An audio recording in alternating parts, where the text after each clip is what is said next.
On Christmas Eve, my son pointed at the door and said, "Take Grandpa and leave. This night is for family." I pushed my 105-year-old father's wheelchair into the blizzard while my wife's son and daughter-in-law watched from the warm mansion. The door slammed behind us. I thought our humiliation was over. Then headlights cut through the snow. A convoy of vintage luxury cars surrounded us. A silver-haired man stepped out, stared at my father, and quietly said the words that changed everything. "Sir, we finally found you." At 60 years old, wearing a 12-year-old gray suit with electrical tape folded along the suit cuffs, I had dressed myself as a man the world had long stopped noticing. I buttoned my father into his matching corduroy shirt, faded to the color of old clay, and understood, looking at us both, that we were men who had nothing left to prove. The bedroom was small, the downstairs guest room we'd converted once the stairs became impossible. Pale December light came in through frost-edged windows. The room carried the scent of liniment and old wood of dignity held together by sheer will when the body begins to surrender. Welcome back to His Hidden Revenge. I'm glad you're here for this one. Before we get into it, I'd love to hear from you in the comments. Have you ever stayed quiet when you knew the truth and waited for the right moment to let it speak for itself? Just drop a yes or no. I read everyone. One quick note, some details in this story have been shaped for the telling, and any resemblance to real people or events is purely coincidental. It's the meaning underneath that matters. Elliot Whitmore sat motionless in his wooden wheelchair, not a sound passing his lips. 105 years old eyes gone milky jaw, loose fingers lying still across the armrests. 15 years since the stroke had taken everything from him. 15 years of silence, of stillness. I reached over and straightened the collar of his corduroy shirt, faded to the color of old clay, the same shade as the gray of my jacket, a jacket I'd picked up at an estate sale 15 years back. The sleeves had always run long on me. No money for alterations, so I'd folded electrical tape along the cuffs to hold the fabric in place. That tape had outlasted a lot of things. "Big night, Dad," I murmured. Fletcher made the New York 30 under 30 list. Nadine had placed the catering order herself a week out. My father gave nothing back. He never did. Then his thumb moved just once. A slow, intentional press into the carved armrest wood, left side steady and controlled, in a way that had nothing to do with reflex. There was intention in it, something like a signal. 15 years had schooled me in, looking away from moments like that. Some things are safer when you let them pass without comment. Outside the room, the house was already alive with noise. Nadine, 35 years. My wife moved through the front hall draped in her ivory wool coat, commanding the hired staff with the ease of a woman who'd been rehearsing this performance for decades. She had the voice of someone who'd played the role of wealth so completely the role had swallowed her whole. "Not there," she told a server, positioning champagne flutes. "Crystal on the mahogany sideboard, not the oak credenza." She didn't spare me a glance as I pushed my father through. The two of us might as well have been furniture. The dining hall was ablaze. Waterford chandeliers throwing light across every surface, a 5-meter Christmas tree hung with Tiffany ornaments. 20 guests in black tie with champagne, catching the reflections off imported Italian marble. Fletcher owned the center of the room. 32 years old features like a blade in a suit that ran more than 6 months of my wages. My son, hedge fund prodigy, the whole reason the evening existed. Sloane hovered near his elbow. 28. My daughter wearing diamonds on loan from Nadine's collection. The moment she noticed me guiding the wheelchair through the crowd, her hand went to her mouth, a beat too late to cover the smirk. There was nothing for us at the long mahogany table. Every chair claimed every place setting exact. So I fell back on habit. Found the alcove near the restroom corridor, the one spot generous enough for the wheelchair, and settled my father beside the floor register that ticked each time the wheel grazed it. I spooned soup into his mouth. Chicken broth set aside for us in the kitchen, not the seared scallops going to every guest, but something plain and warm, right for the man who'd built the fortune behind all of this, and no longer rated a chair at the table it had bought. 2 men in matching worn suits, one who'd raised me, one who'd grown up believing you could buy your dignity rather than carry it inside you. The soup was still warm when Fletcher drifted over. Wine glass in hand, posture, easy smile, loose, but his voice pitched with precision. Riding just above the ambient hum, aimed at the room as much as at me. And he said the word, landing like a stone. "Do us a favor and take Grandpa to the laundry room. The smell of illness is starting to affect my partner's $5,000 wine." I held still. The The spoon hung halfway between bowl and my father's lips. The laughter around us went out like a snuffed candle. Blue and green jazz kept drifting from hidden speakers. Crystal clinked against china, but 20 conversations had each quietly discovered a reason to go silent, all of them pretending hard that they weren't listening. The smell of illness. 4 words placed with a surgeon's care out in the open air of Chicago society. 4 words built to grind 105 years of a human life down into something unwanted, something to be tucked away and forgotten. I stared at the bowl, at my father's empty expression, at the gray jacket on my back that echoed the corduroy on his, fabric that had outlived its best years, same as us. I swallowed my pride. I swallowed my anger. I swallowed the entire tide of things that wanted to rise up and tell my son exactly whose empire was underwriting his contempt. Not a word left my mouth. Fletcher smiled the smile of a man who'd collected exactly what he came for. My silence, my surrender, my humiliation warm and public served to an audience that would carry the memory home. He pivoted back to his guests laughing before he'd even fully turned, and I didn't move. Spoon in the air, register ticking underfoot. My father's thumb gone still while somewhere in the back of my mind, in the part that 15 years of watching quietly had sharpened past most people's notice, I caught what I'd seen in the last second before Fletcher walked away. His thumb had moved again. Twice. Deliberate and measured as though he were keeping count of something. I didn't work out what he was tallying until the crack of porcelain against metal rang through the room hard enough to make the pianist drop a note. Nadine started the main course at 7:45. She came down the length of the mahogany table with the grace of long practice setting prime rib and truffle risotto in front of each of the 20 guests. The Napa Valley Cabernet she poured cost more than most people made in a month. Her expression never flickered. Her hands never trembled. She looked every inch the woman conducting a flawless Christmas Eve. She passed my father without a glance. I tracked her 2 full circuits of the table, one for the meat, one for the wine, and both times she floated past the alcove where we sat as though the wheelchair were a coat rack she had no reason to acknowledge. When her rounds were done, I got to my feet. "Nadine," I said, holding my voice flat. "A plate for my father, please." She looked at me. Just me. Not at him, never at him. Then she covered the room in 3 hard strides, seized the soup bowl from the side table at my father's elbow, and pitched it into the metal trash can near the sideboard. The impact stopped everything. The pianist's hands lifted off the keys. 20 separate conversations ended at once. Through the service door, the kitchen staff went motionless. Nadine pointed toward the back of the house, without once dropping her gaze to my father. "There are leftovers from lunch in the kitchen," she announced into the silence. "Cold ham, he can have that." Next to Fletcher, Sloane lifted a hand to her lips, not to cover horror, to cover amusement. I looked at my father. Eyes still clouded, face still slack. But his hands, those hands that had built more than anyone in this room would ever touch, were no longer resting open on the armrests. The fingers had tightened, curling into the worn wood, just enough to raise the tendons beneath the thin skin. He knew where he was. He was here fully, and he was bearing it with the composure of a man who'd learned long ago which fights were worth entering. I left the ham where it was. The pianist started up again. Talk resumed around the table lower, now threaded through with that careful angled tone people use when they're pretending a cruelty never happened. Steam rose from 20 plates of prime rib. The Cabernet gleamed under chandelier light, and back in that dim alcove off the restroom corridor, my father and I held our places in our matching worn suits, 2 men observing a celebration that had written us out entirely.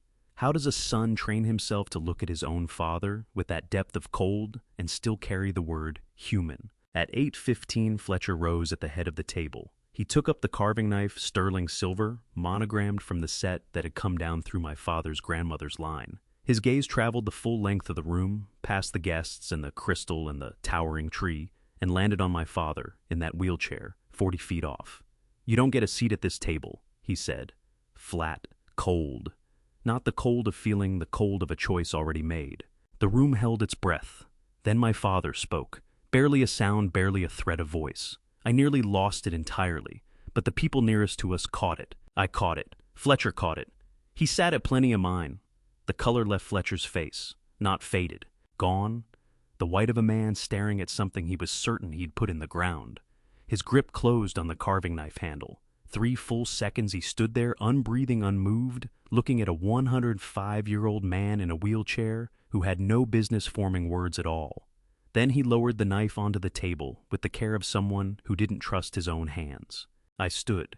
"He is your grandfather," I said, my voice steady over the adrenaline washing through me. "And you are feeding him scraps in the corner like a—" The slap took me across the left cheek before the sentence could close. Nadine's hand. 35 years my wife. The sound came off the imported marble like a shot fired indoors. My head went sideways with it. Copper on my tongue where my teeth had gone into my cheek. Nobody moved. 20 guests. A pianist. Kitchen staff framed in the service door. Silence from every one of them. Fletcher's hand went into his vest pocket and came out with a folded document. He handled it the way you'd handle evidence at a crime scene. Unfolded it, carefully set it flat on the table in front of me. A quitclaim deed. Legal language that swam in and out of focus through the ringing in my ears. Transfer of property interest. Whitmore Estate, Lake Forest, Illinois. Signed in something that looked unmistakably like my handwriting.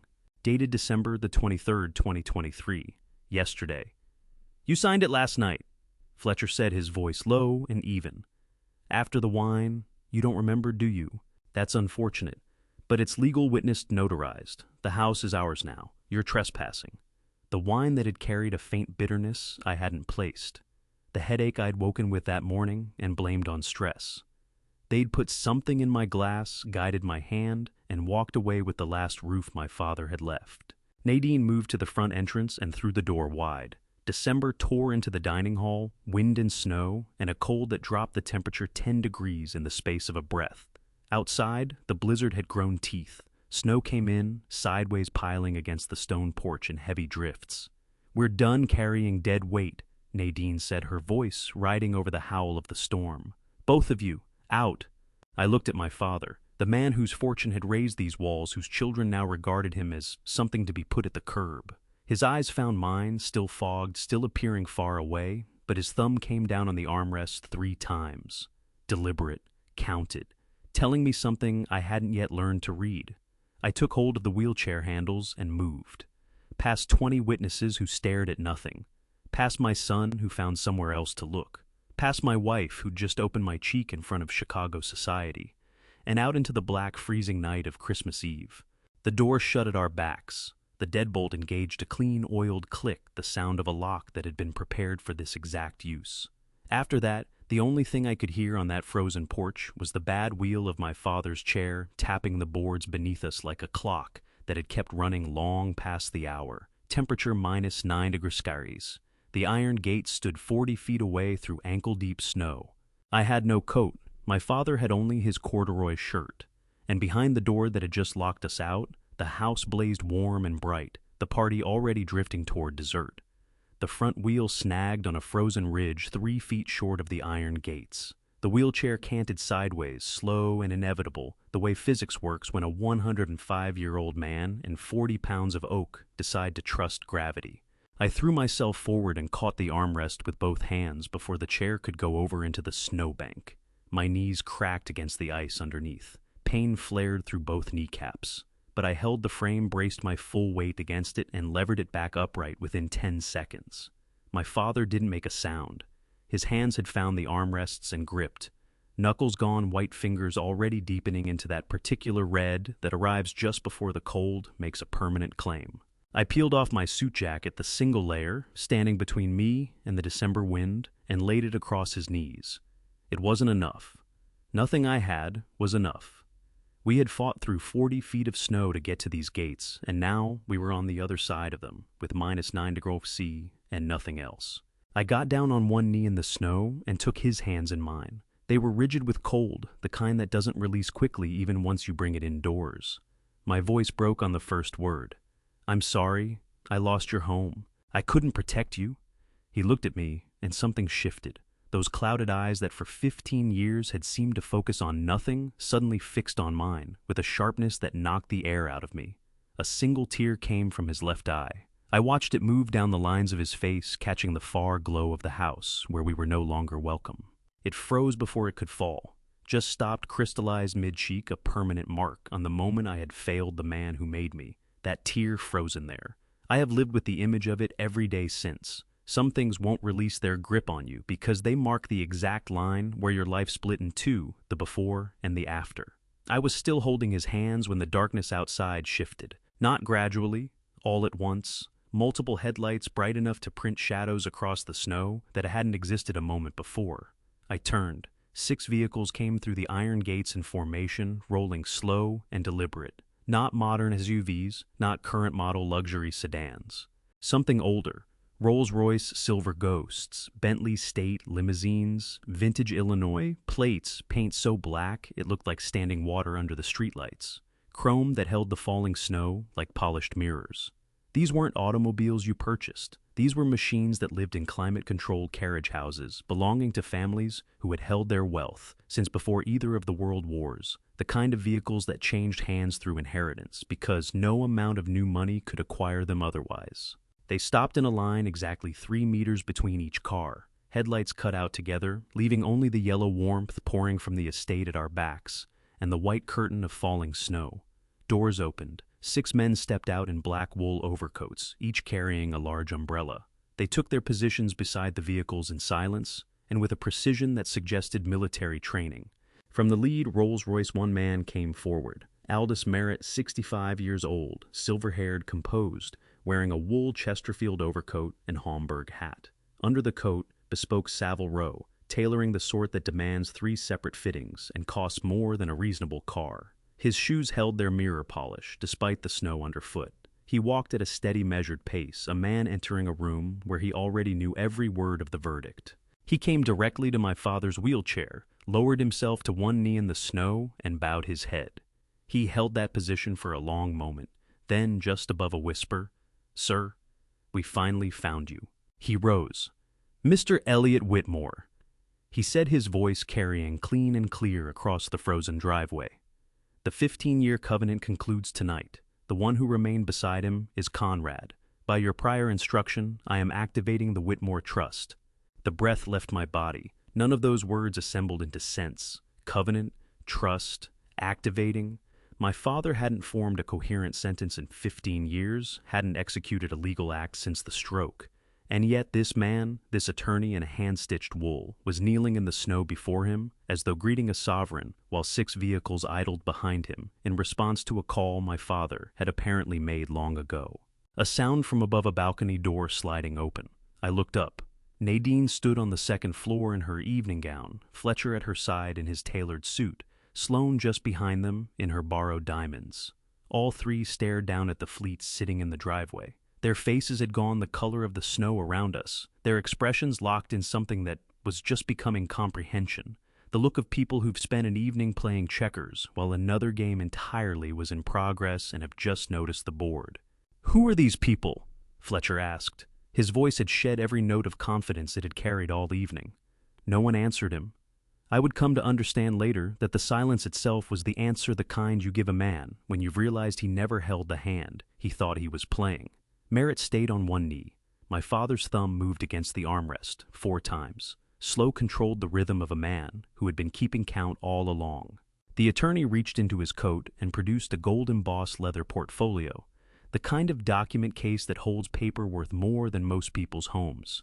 He got to his feet, brushed the snow from his knee without hurry, and for the first time turned his eyes to me. "Mr. Conrad Whitmore," he said quietly, "your father has been waiting 15 years to have this conversation with you. I apologize that it begins in the cold, but I suspect you'll find the next few minutes worth the inconvenience." He opened the portfolio, and every assumption I'd carried about the shivering man beside me broke apart the way ice does when it finally meets the pavement all at once and from a great height. Genuine alligator leather, the sort that runs what most men earn in a year, opened with the practiced ease of someone who had stood in 100 courtrooms and never once questioned where things were headed. Merritt held his place in the snow, the yellow light from the house windows falling across him. 6 vehicles idled at his back. Security personnel kept their umbrellas raised against the falling snow, and my father sat in his wheelchair beside me, silent as he had been for 15 years, watching with eyes that carried more focus than I had seen in them in a very long time. Merritt began to read. "The man you pushed through that door tonight," he said, his voice riding clean over the December wind. Is not Elliot Whitmore a retired laborer of no consequence? He paused. Let the words settle. His full legal name is Elliot Raymond Whitmore, founder and sole owner of Whitmore Oil and Gas, a privately held oil and gas enterprise currently valued at $11 billion. The number arrived like a fist. From the balcony, Nadine made a sound sharp, strangled the sound of someone who'd just taken a blow to the chest. Fletcher seized the railing. Sloane stumbled a half step back, her borrowed diamonds catching the light. 11 billion. The number wouldn't fit inside my skull. It didn't fit with the snow, with the wheelchair, with the 12-year-old gray suit I was wearing. It didn't fit anywhere in the world as I had known it up until that precise second. I looked at my father, still, silent, but those clouded eyes that for 15 years had seemed to look at nothing were now fixed on Merritt with absolute clarity. Merritt read on. 15 years ago, Mr. Whitmore observed that greed had corrupted his direct bloodline. He established a legally binding covenant, a test, if you will. Whoever remained at his side without condition, without knowledge of his wealth, without expectation of inheritance, would receive everything. He lifted his eyes from the document and found mine. That person is Conrad, he said quietly. His adopted son, the only one who never asked what was in it for him. The air went out of me entirely. 15 years. 475 days of changing dressings. Warming soup reading aloud to a man I believed couldn't hear a syllable, I said. Pushing his wheelchair through snow to family gatherings where we were treated like furniture nobody wanted. Sitting in alcoves off restroom corridors while everyone else ate prime rib. And he had taken in every word, every single one, while inscribing my name into a will I never knew existed. I thought about those years. 15 winters of driving to Lake Forest after work each evening, reading financial journals, to a man whose eyes never tracked, whose hand never tightened around mine, whose lips never moved. I'd done it because he was my father, because he'd raised me, because when you love someone, you don't stop to calculate the return. And apparently, that was the answer he'd been searching for all along. You're lying. Fletcher's voice cracked across the frozen air, pitched high and desperate. He's been a vegetable for 15 years. He can't even...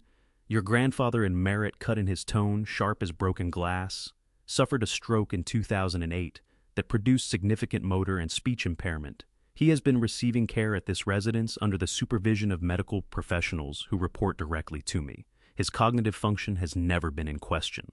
On the balcony, Nadine swayed and grabbed Fletcher's arm to steady herself. Fletcher yanked something from his vest pocket, the quitclaim deed. The document I had supposedly signed while drugged. He thrust it into the air like a weapon, like proof, like a lifeline.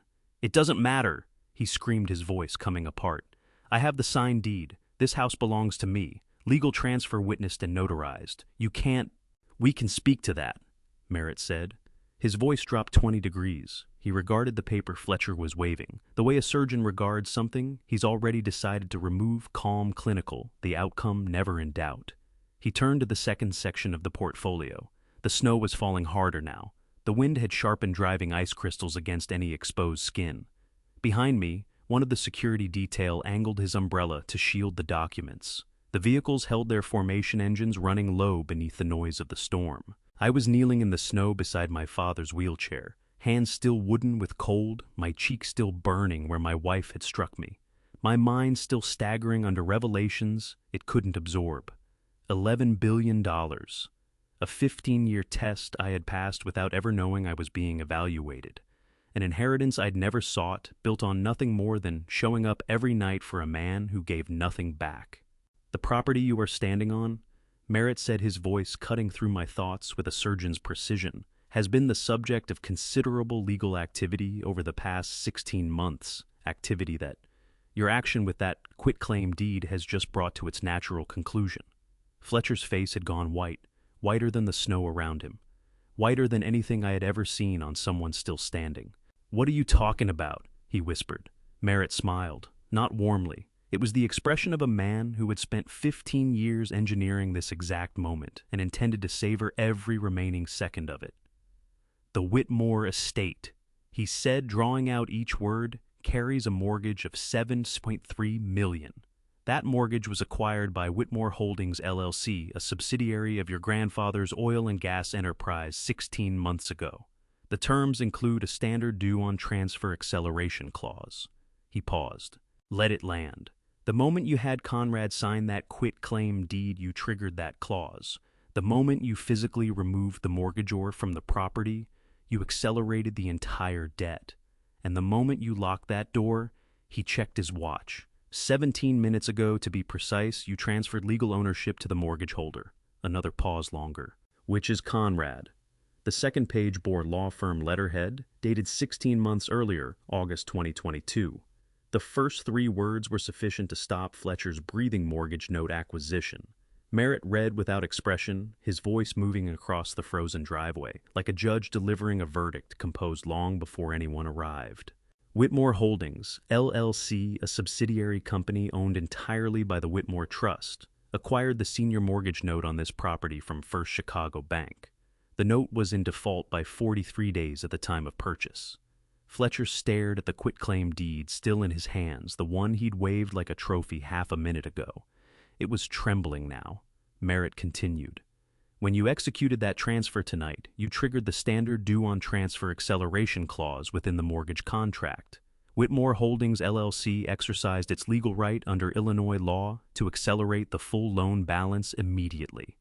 He turned a page, paper against paper, a sound almost obscenely loud in the surrounding silence. The foreclosure notice was filed with the registry this afternoon, after all statutory waiting windows were honored across 16 months. The documentation is complete. The chain of title is clean. Another pause. The GPS unit embedded in Mr. Elliot Whitmore's wheelchair confirmed his physical removal from the primary residence at exactly 8:07 p.m. tonight. I looked down at my father's wheelchair. At the armrest, my hands had gripped 1,000 times. Somewhere inside that wood and metal, a tracking device had been counting down toward this moment for over a year. Merritt held Fletcher's gaze. The foreclosure filing was submitted to the Cook County Registry of Deeds this afternoon. The paperwork is complete, the chain of title is clean, and the statutory waiting periods under Illinois general laws. Chapter 244 have been fully satisfied over the past 16 months. The registry will formally record the transfer within 55 hours. But make no mistake, the legal right to this property is already Conrad's. Tonight simply confirmed the trigger. Fletcher's knees buckled. He didn't go down, but he lurched, catching the balcony railing with both hands. The deed slipped from his fingers and fell into the snow landing, face up, my forged signature, still readable in the yellow light spilling from the house. A GPS unit inside a wheelchair. 16 months of legal groundwork laid in silence. A deed that detonated the moment it was signed. This wasn't revenge. Revenge is what rage produces. This was architecture. I turned back to my father. He sat with his hands resting on the armrests, his expression still apparently distant. But his thumb moved 5 times, deliberate, controlled, as though tallying something only he could see. Fletcher's phone rang. He let it go. It rang again immediately, then again, each ring cutting through the wind like something that couldn't be ignored. He pulled it from his pocket with hands that weren't steady. Whatever the screen showed him took something out of him that wasn't coming back. His color moved from white to gray. His arm dropped to his side. The phone kept ringing. He'd stopped answering. He was just staring at the notifications cascading down the screen, one after the next, like a row of dominoes falling in slow motion. Merritt didn't need to see the screen to know what it said. The corporate entity that provided 90% of your fund's capital for the past 5 years, he said quietly, was Whitmore Holdings LLC, operating through 3 nested shell company names you never traced. Fletcher's mouth came open. Nothing emerged. We funded you, Merritt continued. We monitored you, and tonight at 8:09 p.m., we sent a single liquidation instruction to our prime broker. The phone was still ringing. The alerts kept coming. I could see them from where I knelt in the snow. Bloomberg, the Wall Street Journal names of investors I recognized from the party that had been running inside that house 20 minutes ago. Every major institutional anchor investor pulled their capital simultaneously within a 90-second liquidation window, Merritt said. The fund is finished, fully unwound, and the SEC has officially opened an enforcement investigation into you for violating the Investment Advisors Act of 1940, accepting capital from an affiliated entity with an undisclosed material conflict of interest. Fletcher dropped to his knees, not carefully, not with any dignity. He simply went down his expensive suit taking the snow, his phone still clutched in one hand, his face buried in the other. 5 years. 5 years of hedge fund success. 5 years of magazine covers and 30 under 30 lists and dinner parties, where he'd explained his own genius to rooms full of people who believed every word. And all of it, every dollar, every deal, every celebrated victory, had been financed by the man he'd just pushed out into the snow. I've endured worse than cold. But watching a 28-year-old woman's expression travel from panic to calculation in the space of 3 seconds, that was the moment I grasped we were nowhere near finished, not even close. Sloane stood on the balcony beside Nadine, but her attention wasn't on her mother, wasn't on Fletcher kneeling in the snow below. She was studying me, then Merritt. And what was on her face wasn't fear, it was assessment, calculation, the look of someone running numbers and deciding whether the answer came out in her favor. Her hand slipped into her coat pocket. Her fingers weren't trembling. That was the detail I couldn't account for yet. Why the one person who had every reason to be terrified looked instead like someone working through a checklist. Nadine had both hands on the balcony railing, her face drained of color, her diamonds catching the light thrown up by the vehicles below. But Sloane stood absolutely still, hand in pocket eyes, moving between Merritt and me with the measured calm of someone gauging distance or weighing leverage. Merritt closed the folder. The sound of it was conclusive, like a gavel dropping at the end of a trial that was already decided. "There is more," he said quietly, his attention shifting from Fletcher to me. "But perhaps we should continue somewhere warmer. Your father has been out in this cold long enough." One of the security details stepped forward and opened the rear door of the lead Rolls-Royce. Warm air poured out into the December night, carrying the scent of leather and wood polish and money so old it had stopped feeling the need to announce itself. I got to my feet, took hold of the wheelchair handles, and started guiding my father toward the vehicle. As I passed beneath the balcony, Sloane's voice reached me, soft, controlled, directed at someone I couldn't see.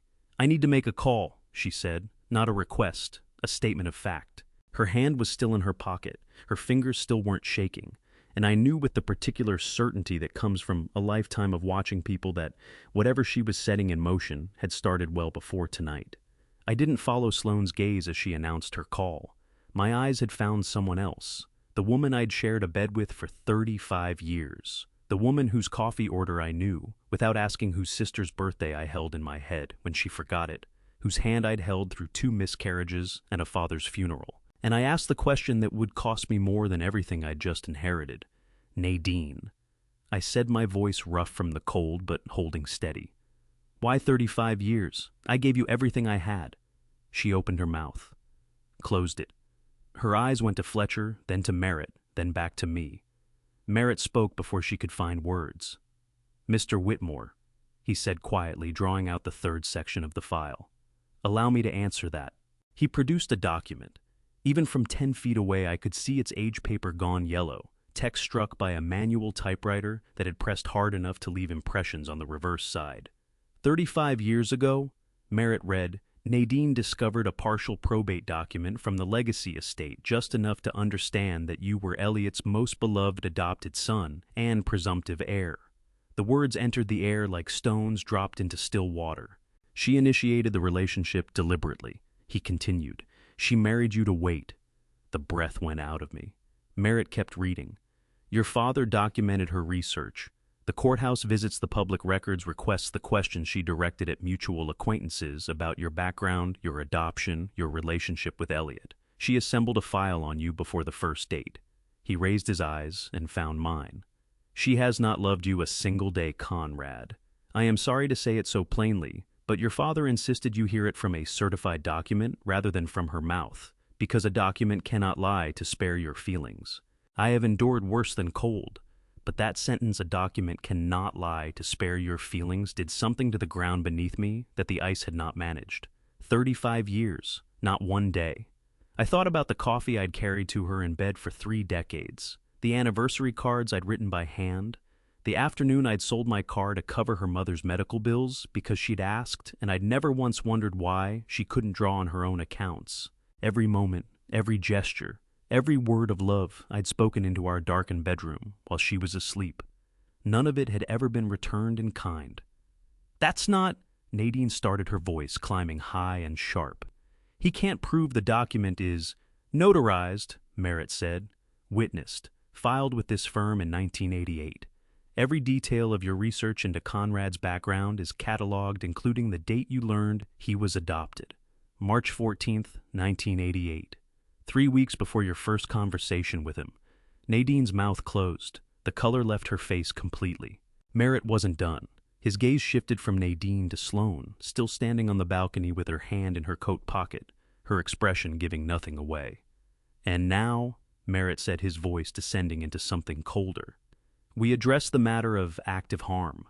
He drew another file from the portfolio. This one was thicker. Medical records, laboratory reports, documents bearing official seals, visible even from where I knelt in the snow. Collectively for 5 years, he read, his voice carrying across the frozen driveway with the weight of a prosecutor before a jury. These two women introduced low-dose heavy metal compounds and immunosuppressants into Mr. Elliot Whitmore's evening medication and herbal tea. The words hung in the air without moving. Compounds engineered to suppress immune response and mimic accelerated neurological deterioration.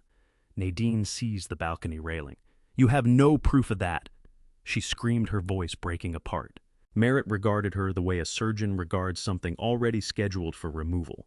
Elliot's private physician, he said with complete calm, was retained and compensated exclusively by this law firm for 4 years. He collected monthly blood and hair samples under the cover of charitable wellness checkups.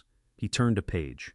Every sample, every foreign compound identified, every specific date of administration, fully cataloged. Another page. The files have been in the possession of the FBI's Elder Justice Unit since October 2023. Years of documented evidence assembled and maintained by your father. Let that settle in. What it meant. 5 years. 60 months. Every single night my father sat in that wheelchair, drinking poison tea while the women who called themselves his family calculated how many more months the compounds would need to finish what the stroke had started. And he'd known. The entire time he had known. I looked at my father, this man sitting silently in his wheelchair, hands at rest on the armrests, eyes appearing vacant. But I could see it now, the clarity running beneath the surface of those clouded eyes. The awareness that had always been present concealed behind a performance more convincing than anything I'd ever witnessed. He had let them poison him for years, simply to learn who I was when I chose to stay. And now, Merritt continued, state charges under Illinois, elder abuse statutes are being prepared. Federal wire fraud charges as well, given that communications coordinating the activity cross state lines. He closed the file. Both of you will be arrested. The timeline is not negotiable. The evidence is comprehensive, and the witnesses, including medical professionals, laboratory technicians, and digital forensic specialists, are already under subpoena. Nadine suddenly grabbed Sloane's arm for support, but Sloane didn't move to help her. Her hand remained in her coat pocket. And when Merritt named her as an active co-conspirator in the poisoning scheme, she didn't flinch, didn't gasp, didn't cry. She simply stood there perfectly still, perfectly composed, like a person who had known this moment was arriving, and had been making ready for it in a way no one standing in this driveway had anticipated. That was when I understood. Sloane hadn't been surprised by a single thing Merritt had said tonight. Not the trust, not the money, not the poisoning charges. She'd known all of it, and whatever she was planning, whatever that call was, for whatever her hand was resting on. Inside that coat pocket, it was about to alter the equation one more time. I hadn't finished making sense of Sloane's carefully maintained calm when something else shattered the stillness. A sound I wasn't prepared for. A full-grown man on his knees in the snow, hauling himself toward me, saying the word Dad in a voice that splintered the way thin ice does when the weight finally wins. That sound lodged somewhere behind my eyes and stayed there for months. Long after I'd come to understand that the word itself had been hollow every single time he'd used it. Fletcher dragged himself through the snow toward me, his expensive suit soaking dark at the knees, palms scraping ice. His arms wrapped around my legs, and he pulled fingers pressing into my calves like a man who believed force could substitute for truth. Dad, he screamed the word tearing itself apart in his throat. I'm your son. You can't let them do this to me. I stood there and looked down at him, at the boy I'd steadied on a bicycle when he couldn't find his balance, at the teenager who'd spread college brochures across my kitchen table, at the man whose awards ceremonies I'd skipped, telling myself it was because I didn't want to walk in wearing a suit that embarrassed him. Merritt reached inside his briefcase with the unhurried precision of someone who had choreographed this moment long before tonight. He set a single page flat on the leather lid, angling it toward the pale yellow spill of light from the house. "A certified DNA paternity analysis," he said, voice stripped of anything resembling feeling. "Conducted by an AABB-accredited laboratory, fully admissible in an Illinois civil court." A beat of silence. "Fletcher is not the biological offspring of Conrad. He is the product of an extramarital affair between Nadine and a regional commercial banking officer approximately 32 years ago." Each word hit separately like stones dropped one at a time. Fletcher's grip on my legs went slack not suddenly, but the way a hand opens when the body has simply run out of something.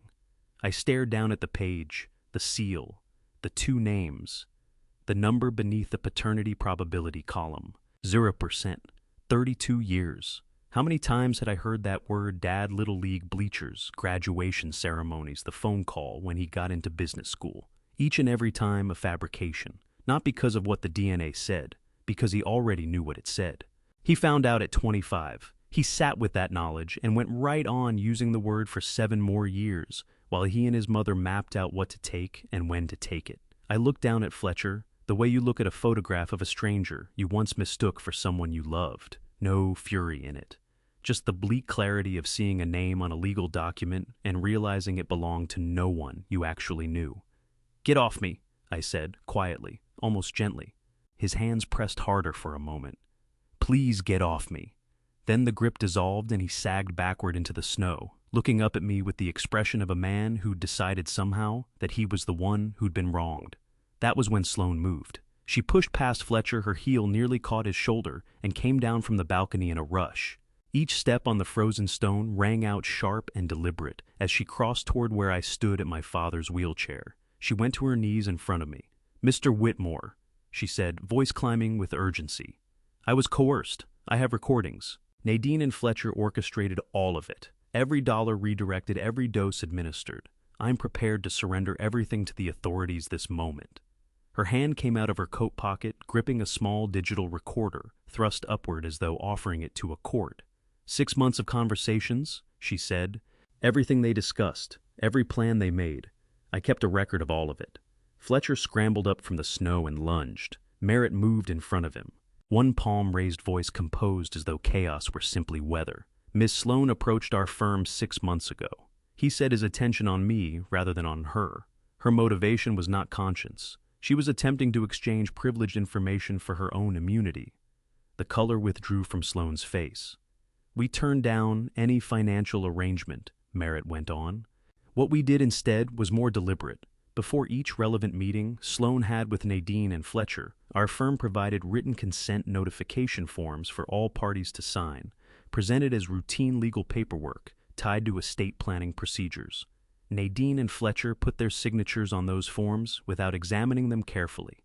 Under Illinois law, those signatures establish the all-party consent that makes every recording lawful." He produced another document. "Every audio file she built up is entirely admissible. There was no wiretapping. She was a participant in every conversation she recorded." Something moved across Sloane's face. The tightness around her eyes loosened. "Then I'm legally protected," she said. Merritt's gaze dropped to her. His expression held its shape, but the warmth that had never quite been there went somewhere even further away. "No." The single syllable sat in the cold air between them. "The covenant is absolute," he said. "Anyone holding direct knowledge of the elder abuse who took part in the public humiliation of the designated heir is bound by its forfeiture provisions." He shut the document. "Miss Sloane, you will be going to federal detention with your husband."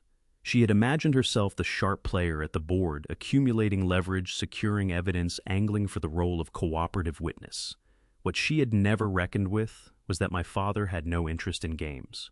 He built legal frameworks. Frameworks have no opinion about your cleverness. They simply exist load-bearing and immovable. Sloane's face held. No tears, no collapse. She looked at me with something I hadn't seen coming, not terror, but the steady level gaze of a woman who understood she'd exhausted every option and come away with nothing. There was a strange integrity to it. But I tried, she said almost softly. She wasn't talking to Merritt. She was talking to me. I watched what they were doing to you, and I tried to find an exit that left me standing. You were part of it, I said. One nod. Clean and final. I was. Nothing added. No appeal for sympathy. Merritt turned to the next section of the folder with the practiced efficiency of a man running through a predetermined sequence. Like a magistrate calling the next file on a docket set, weeks before any of us arrived here. There is one remaining matter, he said, that needs to be established before we move to transportation. He lifted a bound stack of printed pages, dense, thick scores of them, perhaps more. Under federal warrant, the FBI pulled encrypted email exchanges between Fletcher and Nadine from his corporate employer's server. The metadata establishes that at age 25, Fletcher received confirmation from Nadine that he was not your biological son. Merritt's eyes moved to Fletcher, motionless now, in the snow. He chose silence. He went on drawing from your generosity for 7 additional years while working alongside his mother to advance the plan to drain your assets. 7 years. I kept returning to that number as I looked at him. 7 years of the word dad used as a tool. He held my gaze the first time all night he hadn't flinched from it. And that was when it arrived. The fury, not the hot churning kind, something colder, absolute zero. 7 years worth of mornings, 7 years of birthdays, the business school graduation, the day he rang to say he'd closed his first deal, every single time that word, and every single time a performance he'd already rehearsed. The DNA test hadn't undone me, the 7 years had. That was the thing that finally split something open, that no slap, no cold, no soup bowl hurled across a room, no bag of trash had reached. I looked at Fletcher, still kneeling in the snow, still holding my gaze. Something had gone out of his face. The frantic need was no longer there. What had replaced it was rawer and harder to name, something that resembled relief, like a man finally allowed to stop holding his breath. You were never going to share any of it with me, he said, voice scraped flat. You were just the man in the middle waiting for the old man to go so you could. I would have given you everything, I said quietly. The words landed and stopped him cold. If you'd only asked, I went on. If you'd come to me saying the fund was underwater, that your investors were walking, that you were buried, I would have liquidated every account I held, sold off whatever I had to sell, because that is what a father does. I looked at him there in the snow. But a father wasn't what you were after. You were after the estate, and those two things are nothing alike. Fletcher's mouth moved. Nothing followed. I turned toward Merritt. My father's trust, I said, my voice level even as frost formed in my lungs. Does it genuinely cover those who stood by and let it happen? Merritt withdrew the trust's final page. Heavy paper formal, carrying an embossed seal I could read plainly from 10 feet away. Your father was exceptionally precise on this legal point, he said. I quote, any individual with direct or constructive knowledge of the elder abuse or asset fraud who failed to take affirmative steps to prevent it and who actively participated in the public or private degradation of the designated heir shall forfeit all equitable claims against this estate and face maximum statutory exposure. He raised his eyes. Miss Sloane held direct knowledge of the ongoing poisoning. She was present at the dinner this evening. She was part of the exclusion. She is fully covered. Sloane offered no argument, no final appeal. She stood in the snow without expression, one hand still resting in her coat pocket, waiting. Merritt lifted his hand. 3 members of the security detail came forward, unhurried and exact. They brought out handcuffs, not the disposable plastic kind from crime thrillers, but solid steel that latched with a clean mechanical snap. Nadine cried out the moment they touched her arm. The sound was raw, unraveling nothing at all, like the composed voice that had commanded the serving staff and struck me across the face not an hour before. You can't do this, she shrieked. I have rights. You have the right to remain silent, one of the security personnel said, almost gently. I'd advise you to use it. Fletcher offered no struggle when the cuffs closed around his wrists. He simply let his arms be drawn behind him, his face emptied out like a man who had already retreated somewhere inside himself and was observing the rest from a distance. Sloane extended her wrists before anyone asked her to. 3 vehicles, 3 people who had convinced themselves they were closing in on a prize. What they had never grasped was that they were never the hunters in this story. They were bait that had wandered into something constructed 15 years before any of them arrived. My father didn't engineer traps out of cruelty. He built them to bear the precise weight they were meant to bear. They were led to separate vehicles, black sedans, that had materialized behind the line of Rolls-Royces while Merritt was still reading from the documents. I hadn't registered them pulling up. Nadine was still screaming as her door was shut. Then silence instant and complete, soundproofing. The kind of consideration that only matters when you've planned for exactly this moment. Fletcher stepped into his vehicle and sat down without turning around. No final word, no appeal for forgiveness. Like a man folding himself into a cab after a long evening out. Sloane stopped at her door before it closed. She turned and found my eyes across the snow. "I'm sorry," she said. The way someone says it about a canceled flight or a cold meal. Not sorry for anything in particular, just sorry that things had gone this way. The door shut. 3 pairs of taillights traced the length of the driveway, banked left onto the main road, and the storm swallowed them whole. The house behind me blazed. Every room lit the Christmas tree burning bright through the front glass, its Tiffany ornaments scattering light in every direction. Somewhere inside, the jazz was still going. I caught it faintly through the closed doors, blue and green, the same album drifting through the rooms, while they were humiliating me. The guests had already gone, slipping out through a side exit, while the arrests unfolded, moving in quiet pairs and small clusters, faces carefully arranged, already rehearsing the version of tonight they'd share at their own tables. The Whitmore family come apart at the seams. Merritt came to stand beside me in the snow. "There is one more thing," he said. He moved to the lead roles. Royce opened the rear door, leaned in and came back carrying a wooden box, small polished cedar by the scent of it. He held it out toward me. "Your father wrote you letters. 217 of them, one for every night he chose silence over words.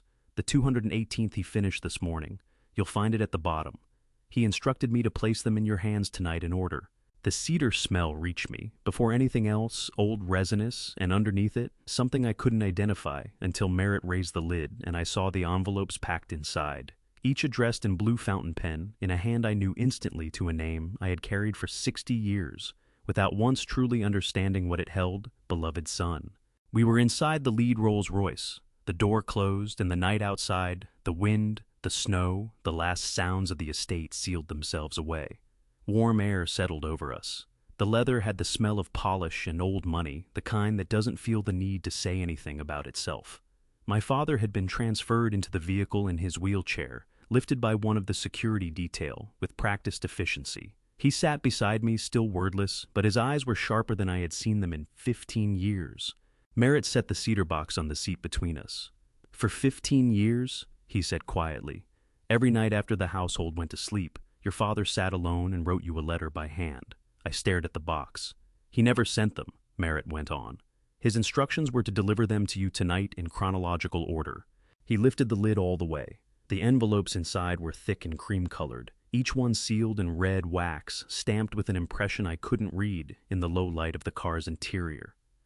217 letters, Merritt said. "One for every night." I reached for the one on top. My hands weren't steady, not from the cold anymore, from something further down. The wax gave way under my thumb without resistance. One sheet of cream paper folded once. My father's handwriting. I recognized it the moment I saw it. The same script from birthday cards, from notes tucked into envelopes over the years. He had lost the ability to write after the stroke. I already knew that. I opened the page. The date in the upper corner was 15 years ago. December 26th, the day after Christmas. The morning after the stroke that had taken his speech and his movement, and everything I had assumed made him who he was to me. I read, "Dear Conrad, today you changed the sterile dressing on my left heel for the 3rd time this week. It took you 40 minutes, and you didn't make a single sound of complaint. I wanted to tell you that I noticed. I have always noticed every single thing." I couldn't keep reading. I folded the page, returned it carefully to its envelope, set it back on the stack. Then I looked through the fog glass into the dark and the storm, and I came apart. Not with any grace or quiet. I cried the way a man does when something gives way that he didn't know was holding great heaving sobs that ached in my chest, that clouded the window that carried 15 years of grief I hadn't realized I'd been storing anywhere. 40 minutes changing a dressing. A thing so unremarkable I'd forgotten it before I reached the top of the stairs. He hadn't forgotten. He'd written it down in blue ink on cream paper, sealed it in wax, locked it in cedar, and kept it waiting for this night, this car, this exact moment. So I would finally know that I had never once been unseen, not for a single night. Merritt said nothing, didn't reach across. He sat with his hands folded in the facing seat expression even, and let me fall apart without making it into anything. It took perhaps 5 minutes before I could breathe properly again, perhaps longer. Inside that warm, leather-lined space with the storm pressing against the glass, time had stopped functioning the way it usually does. When it came back, I looked at the box. 217 letters. I counted them later by myself in a room I hadn't yet entered. 217 nights he had watched and written and said nothing aloud. 217 nights when I had believed I was tending to a man who couldn't follow what was happening around him. The silence hadn't been absence. It had been a different kind of presence, the patience of someone building something that couldn't be explained in pieces. Merritt waited until my breath was level. Then he reached into his briefcase once more and withdrew a document unlike the others. Older. The paper had yellowed at the edges and the text had been typed on a manual machine that pressed each letter deep into the fiber. This is a certified copy of the original 1970 incorporation charter, he said, laying it across my hands. I looked at the bottom of the page. 2 signatures, Elliot Whitmore, and beneath it, R. Fenwick. I looked up. Who is R. Fenwick? I asked. Merritt paused, not the pause of a man searching for words, but the deliberate pause of one who has already chosen them and is deciding the exact moment to release them. That is something your father specifically wanted you to find within the trust assets yourself, he said. Section 4. In his words, some truth must be read in sequence rather than explained out of turn. He held my gaze for a moment, then waited. I looked back at the charter.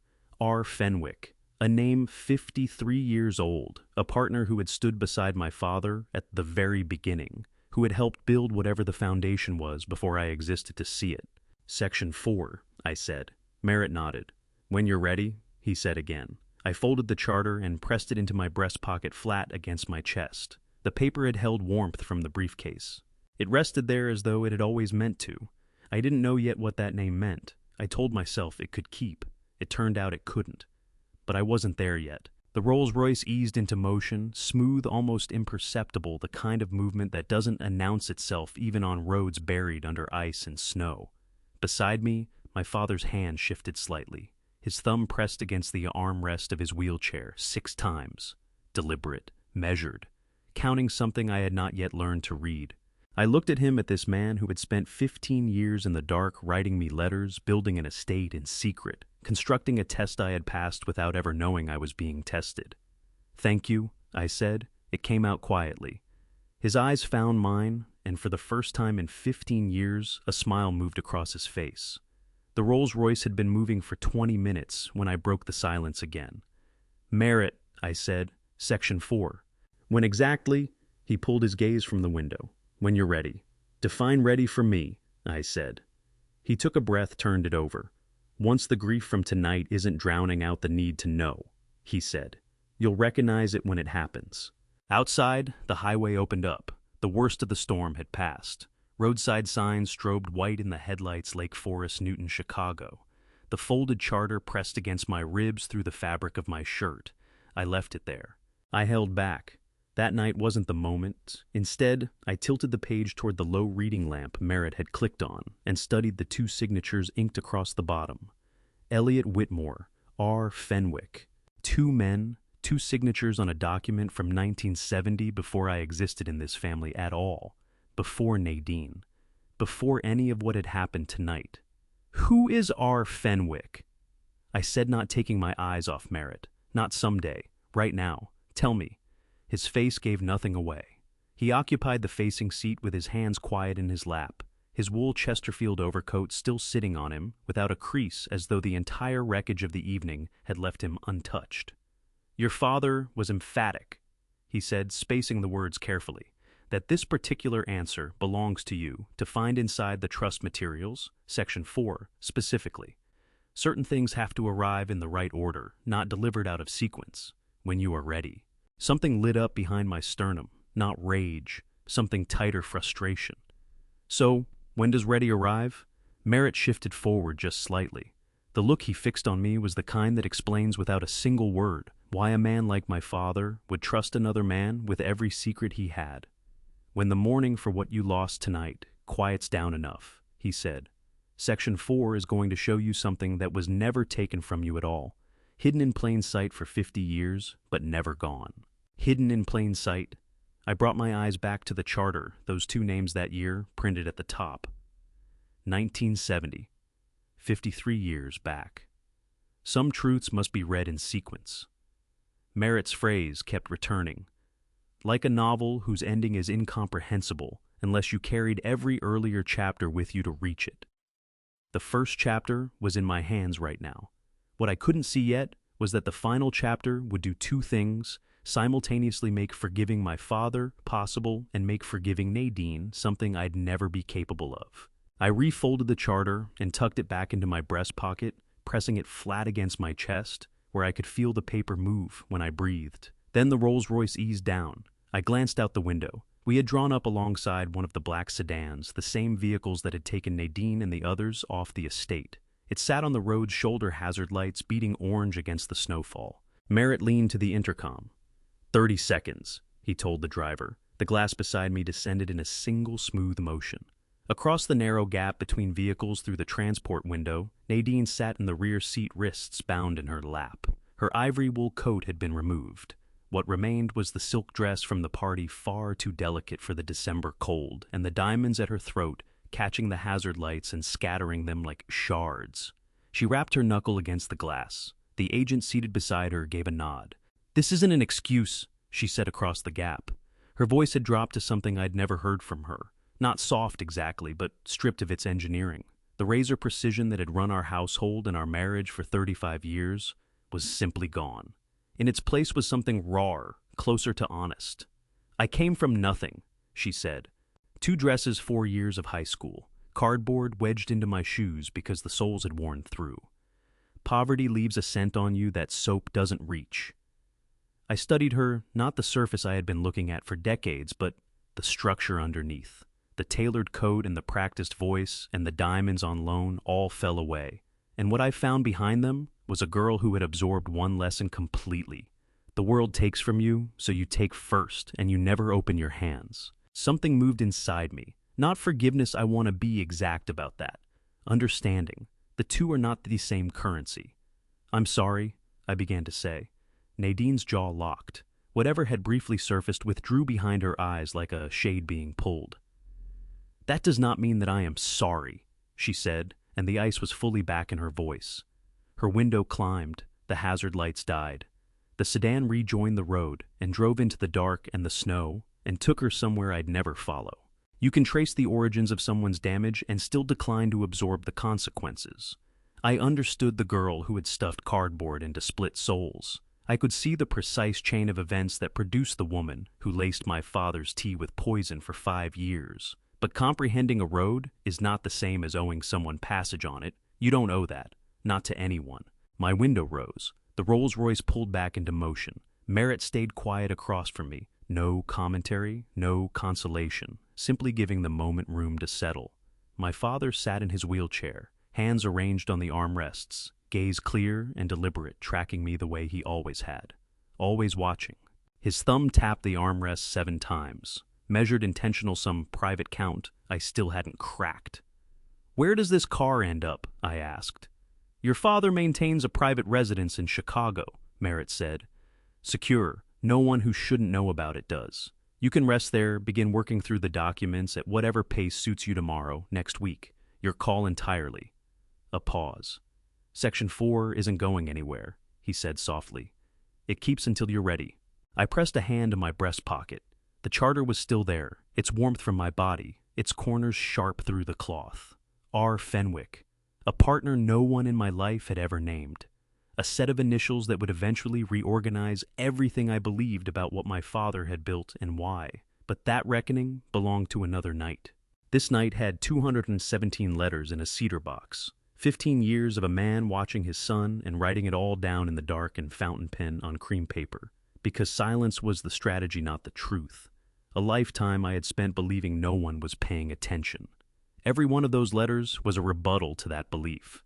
The car swung through a gate I had never passed before, up a long drive where the trees on either side stood weighted with snow, toward a house I had no memory of, a house that apparently belonged to the quiet man in the wheelchair beside me. The man who had administered a 15-year examination without ever handing out a syllabus, who had swallowed poison for 5 years rather than show his hand early, who had committed to paper every single night, without exception, the evidence that I had been seen. The car came to a stop. Merritt pushed open his door, and cold air poured in, carrying pine and snow. "Welcome home, Mr. Whitmore," he said, and I understood in that instant that he was not addressing my father. Before we had left the Whitmore estate, I had gone down on one knee in the snow beside the empty wheelchair, the chair that had moved my father through 15 years of strategic silence. And I had really looked at what was carved into the wood below the right armrest, exactly where his thumb had landed every single day. The drive had gone still by then. The last vehicles were long gone, their taillights folded into the storm. Only 3 figures remained me, my father and Merritt at my back in the falling snow. The wheelchair stood on the porch, set there by the security detail after they had transferred my father into the car. Aged wood wheels worn flat the frame, the color of something that has been used with intention for a very long time. I moved my fingers down the right armrest, reading the grain, and found them. 2 letters cut into the white oak with care, V.H. Elliott Whitmore. The surface around them was satin smooth, polished down by 15 years of one thumb, returning to the same point again and again, thousands of repetitions. He commissioned it the very year the reconstruction began, Merritt said quietly from behind my shoulder. He had a saying, "A man who carves his name into his own chair never loses track of whose chair it is." I followed the grooves with my fingertip. VH, right there beneath every hand that had ever gripped that armrest. Every day he lowered himself into the chair, his thumb found his own initials. A daily reminder, this seat, this house, this entire structure that others believed they were positioned to inherit all of it, was his, had always been his. A man who carves his name into his own chair. I stayed with that image for a long time. What it costs to occupy something you built for 15 years, pressing your own mark into it, daily holding the knowledge that the people moving through your rooms believe the furniture is theirs. That isn't patience alone. That is architecture with a long memory. One final section of the trust documents remains. Merritt said, his voice barely above the hum of the engine. "The one your father saved for last. He wanted the whole picture assembled in your mind before we arrived at it." I rose, took a last look at those 2 initials, worn glassy by years of deliberate touch, then walked to the Rolls-Royce and got in. We moved through the rest of the night. The storm had eased off, but the roads were sheathed in ice, and the Illinois tollway ahead of us was nearly empty. Roland was still a long way off. In the seat beside me, my father slept not the restless half-sleep of the unwell, but the deep, unhurried breathing of a man whose work was finished. Merritt sat across from us, voice low, the last document waiting in his hands. What comes next stopped me cold the first time I heard it. The kind of discovery that changes every quiet moment you thought you understood. Before we get there, if you found out someone close to you had been working against you in secret, would you confront them the moment you knew, or would you wait and let the truth find its own time? 3 years ago, he said. In March, around 2 in the morning, the attending physician they had retained documented that Mr. Whitmore had moved both legs independently for the first time since the stroke. I looked up sharply. He had actually reached out toward his bedside lamp. He was going to call out your name, Conrad. The words landed like stones. And then Merritt said, through the thin wall he heard Nadine and Fletcher talking in the corridor. He drew out a document and read from it. He had memorized their exact words. Quote, "The old man is taking too long to fade. Double the compound dosage next week. If he shows any neurological improvement, we move immediately to phase 2. I stopped breathing entirely. Elliot withdrew his hand, Merritt said quietly. He turned off the lamp. He lay back in the dark and wrote letter number 196 that very same night. He drew another page from the folder, cream paper, blue ink. Dear Conrad, Merritt read, "Tonight I nearly told you everything. Instead, I chose silence. I will explain when you are completely safe. I love you more than I have ever found words to say." Merritt folded the letter and set it on the cedar box between us. "He could have called for you," he said. "He could have ended it that night 3 years ago, but he heard them mapping out phase 2. And so he chose to stay in the chair, to go on pretending to let them continue poisoning him. A man who could walk choosing to remain in a wheelchair for 3 more years to keep his son safe. I've spent a great deal of time trying to decide whether that was the bravest thing I had ever heard or the saddest. I believe it was both. And I believe Elliot Whitmore would have considered that distinction beside the point. That's how I steadied my voice. How did he survive 3 more years of poison? The family doctor, Merritt said. The corrupt one. The one Nadine had hired to manage your father's decline. Your father went to him privately armed with airtight proof of the poisoning and a retention fee that made cooperation far more profitable than conspiracy. He pulled out another document.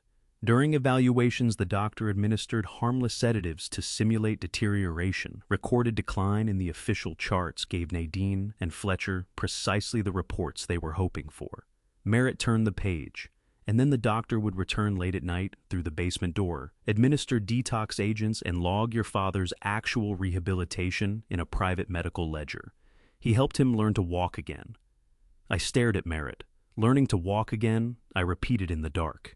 My father had spent 3 years recovering in secret, moving his legs when the house was asleep, standing beside his bed at 2 in the morning, walking slow circuits through the downstairs rooms, while Nadine slept 1 floor above, while I drove home, convinced he was dying. 3 years of choosing the wheelchair when he was capable of standing. 3 years of choosing silence when he could have spoken. 3 years of letting them poison him, while a corrupt doctor turned double agent held death at bay. All of it to keep me clear of Phase 2. Whatever Phase 2 was. Merritt pressed a hand over his mouth. Something in his expression looked almost like reverence. And there is more, he said quietly. About the family doctor and how your father turned him, and what that double agent uncovered about when your father actually began to heal. He paused. The part you need to understand is when the healing started and why. Through the window, the sky had begun to pale. Gray dawn stretched itself across the horizon. The Chicago skyline was emerging in the distance. It wasn't the detox agents, Merritt said. Then what I asked? He held my eyes. You. The cedar box sat on the desk beside me, lid open the stack of cream envelopes untouched, except for the first, the one I'd already read. 217 letters. I had the time now. The Chicago residence was quiet. The storm had gone. Outside, the city moved through its Christmas morning rhythms, indifferent to the fact that the family in the penthouse suite had just been taken apart and put back together in the span of 3 hours. I opened the second letter, then the third. By the time I reached the 15th, I understood my father had not been cataloging my failures. He had been recording my character. Every small thing I had done that I assumed had gone unnoticed. The way I straightened his blanket before leaving. The evenings I read aloud from financial journals he was supposedly too far gone to follow. The Tuesday in March 12 years ago, when I had driven 40 minutes through a snowstorm simply because I didn't want him to wake up alone. He had written every one of them down. I set the letter on the desk and drew the 1970 charter from my breast pocket, unfolding it carefully under the lamp. Elliot Raymond Whitmore, R. Fenwick, 2 signatures. 2 men who had built something together before I existed. I stared at the second name for a long time. Merritt had said, Section 4. Some truths must be read in sequence. I reached for the leather folder he'd left on the side table, found the tab marked Section 4, and opened it. The first document inside was a dissolution agreement dated 1984, 40 years old. The paper had yellowed at the margins, but the typeface was clean and the signatures were firm. 3 pages, I read all of them. Then I leaned back and gazed out toward Chicago Harbor, where the Christmas morning light was beginning to turn the water silver. R. Fenwick was Roland J. Fenwick Nadine's father. The buyout figure sat there in black and white, $2.3 million. Fair market value, certified by 2 independent appraisers, notarized, accompanied by a handwritten note from Roland to Elliot, thanking him for 14 good years and wishing him well. Not a theft, not a betrayal. A fair settlement between 2 men who'd built something together and parted honestly.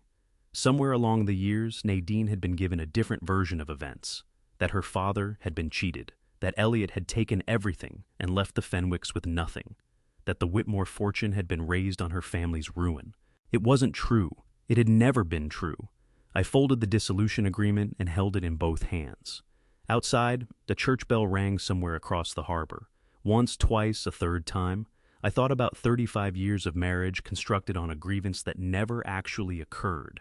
about a woman who had spent her entire adult life directing her fury at a man whose only offense had been paying her father fairly and shaking his hand.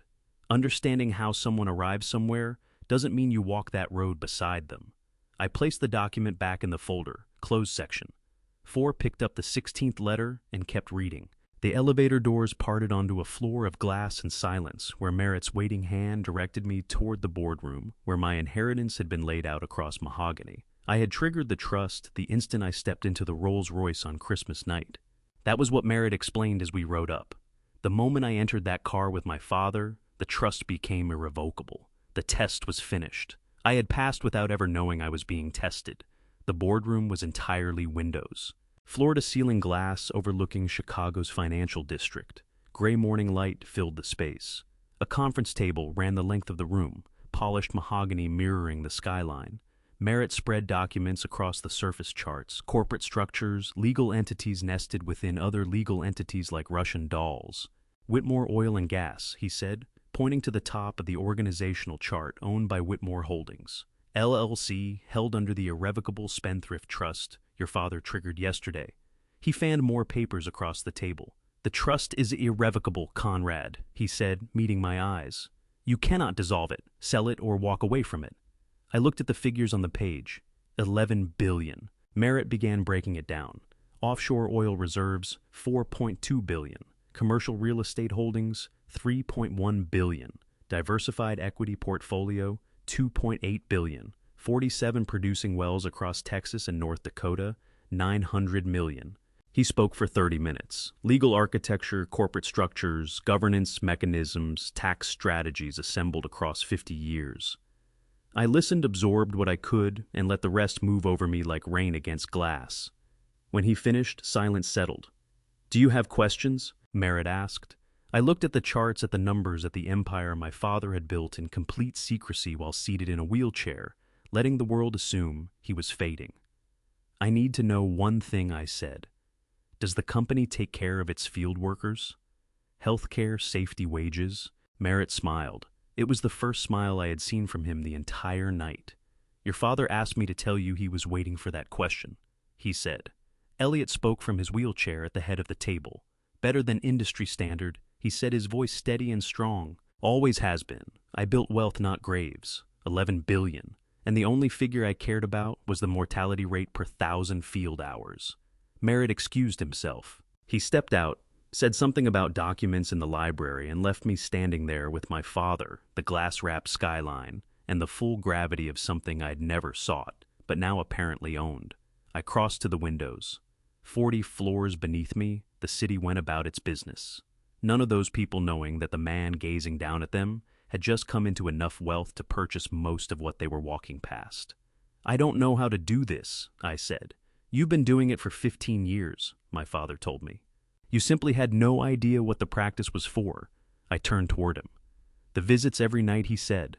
Showing up when nothing was on offer. Asking the right questions, not about margins, but about the men and women doing the actual work out in those fields. Conrad, that's what real leadership looks like. Not the spreadsheets, the care.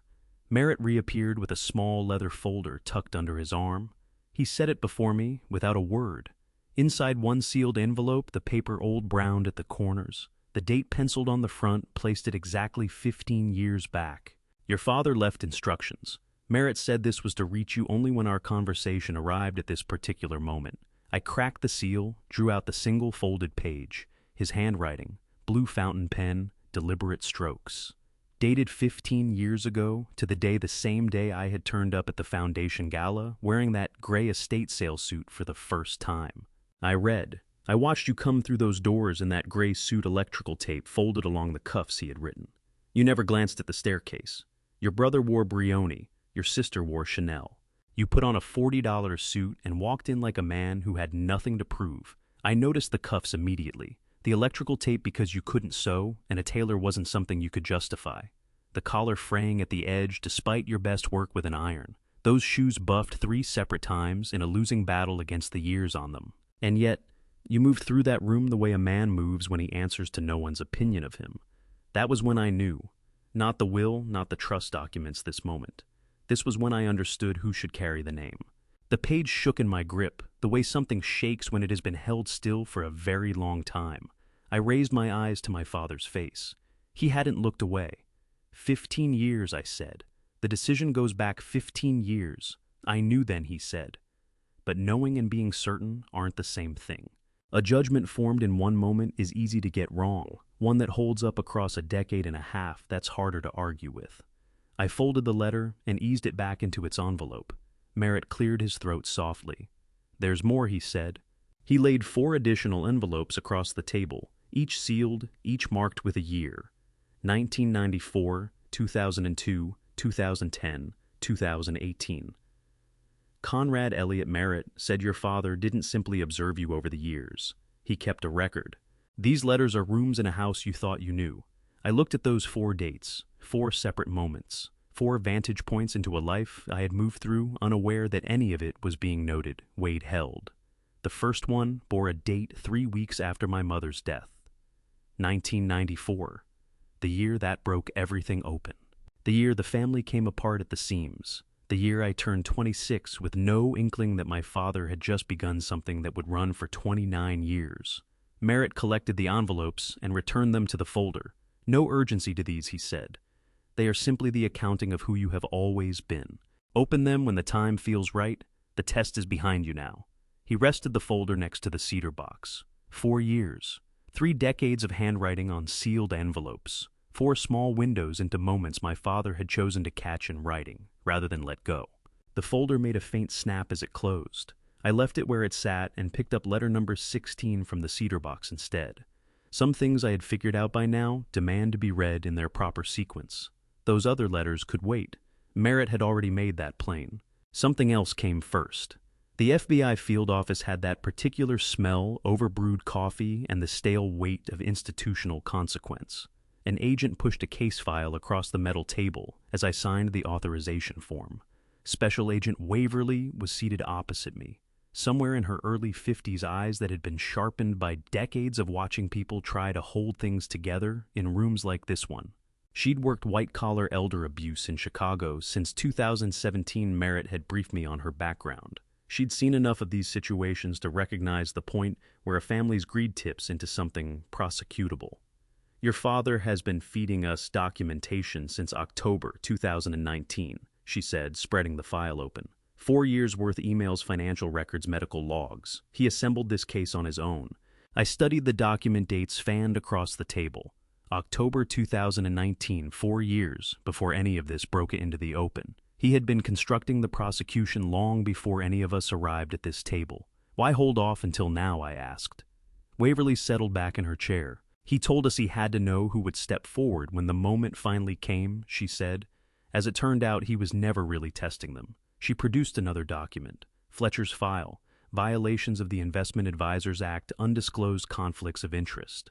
Failure to report elder abuse under Illinois, mandatory reporting statutes, conspiracy to commit fraud. She moved to the next page. Internal emails established that Fletcher was aware of Nadine's poisoning efforts as early as August of this year. He covered it up. He was an active participant in the scheme. I worked through the file page by page. Emails, wire transfers, medical documentation, 4 years of evidence accumulated. While 15 years of watching played out, and through all of it, I was still showing up in that same 12-year-old gray suit with electrical tape along the cuffs. Waverly nudged the authorization form across to my side of the table. Your signature is required, she said. As both primary victim and designated heir, you're the one who has to formally authorize prosecution. The procedure demands it. I took the pen. I'm not here to make anyone pay, I said quietly. I'm here to let the truth settle what it was always going to settle.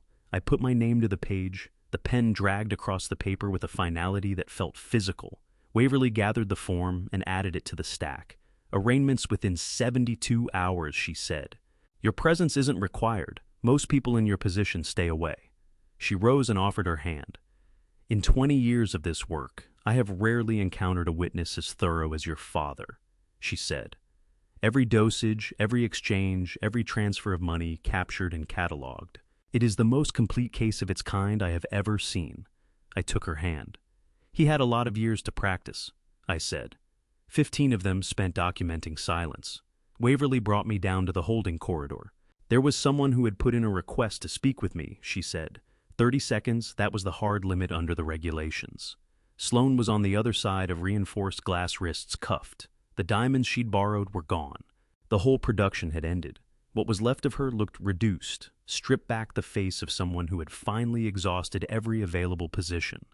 The guard slid the communication slot open. "I didn't hate you, Conrad," she said. Something had gone from her voice, the tone was lower. The edge that used to draw blood at family dinners had been filed away. "I just never actually looked at you. You were always present the way furniture is present." I held her gaze through the glass. "I know," I said. That was the whole problem. Sloane dipped her chin, once not a performance more, like confirming something she'd carried for years, without ever giving it a name. "He saw you, though," she said. "Dad, I saw it in the arrest warrant it referenced letters." "How many did he write?" "Enough," I said. The guard's hand came to my shoulder. "Time." Sloane's eyes stayed on mine. "I'm sorry," she said. "Not an accounting of specific wrongs. Simply sorry, the flat, powerless way a person apologizes for rain." The slot closed. I walked away. How does a person make sense of being unseen by 3 people, yet documented in exhaustive detail by the one who mattered above all the others? Waverly brought me back to the interview room. She said my father had left one final item in her keeping, meant for me. From a locked evidence drawer marked with a case number and my name, she produced a flash drive. "Your father's complete archive," she said. 217 letters, 1994 through 2023. His instructions were that you read them in the order he wrote them. She pressed the drive into my palm. "The first one goes back 3 days past your mother's funeral," she said quietly. He told me that was the moment he began to watch in earnest, to really see who each of his children were, once grief had burned the pretense away. My fingers closed around it. 17 letters, 29 years. All those stretches of time when I assumed I was moving through my life unseen, he had been there watching, setting it down on paper, building a record of every choice I made when I was convinced no one had their eyes on me. Fletcher, Sloane, Nadine. Not one of them truly saw me. A 105-year-old man wrote 217 letters about everything he did. "He said you'd understand once you'd read them," Waverly said. The patience, the tests, the years of silence, all of it had been the only way to see who people truly were. She walked me to the door. "For what it's worth," she said, as we reached the exit, "I've spent a long time in this line of work. I've watched families tear each other apart over money, but a father loving a son the way yours loved you, I've never once seen that. Those letters are not a surveillance record, Mr. Whitmore. They're a record of witness. He watched your life every single day, and he needed you to know it." The door shut behind me. I stood in the December cold with a flash drive in my hand, 29 years of my father's attention pressed into something small enough to lose in a coat pocket. The first letter was dated 1994, written just 3 days after my mother died. 3 days after the ground shifted beneath everything. That was when Elliot began constructing the longest test of character in Whitmore history, and I'd cleared every measure of it without once suspecting I was being evaluated. I got into the car. The flash drive weighed against my pocket like something that had no business being so heavy. Merritt was behind the wheel. "Ready?" he asked. I looked back through the glass at the FBI building, the place where my family's scheme had become a matter of official record, where 4 years of my father's accumulated evidence had been converted into legal consequence. "Take me home," I said, and then realized I couldn't say with certainty where that was. The hotel suite felt hollow. Below Chicago's financial district, burned against the floor-to-ceiling windows.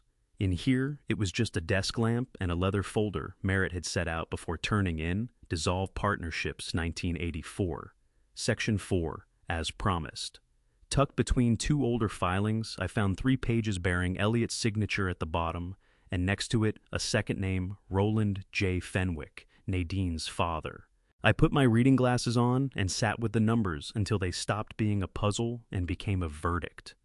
Roland Fenwick and Elliot Whitmore had built the company together starting in 1970.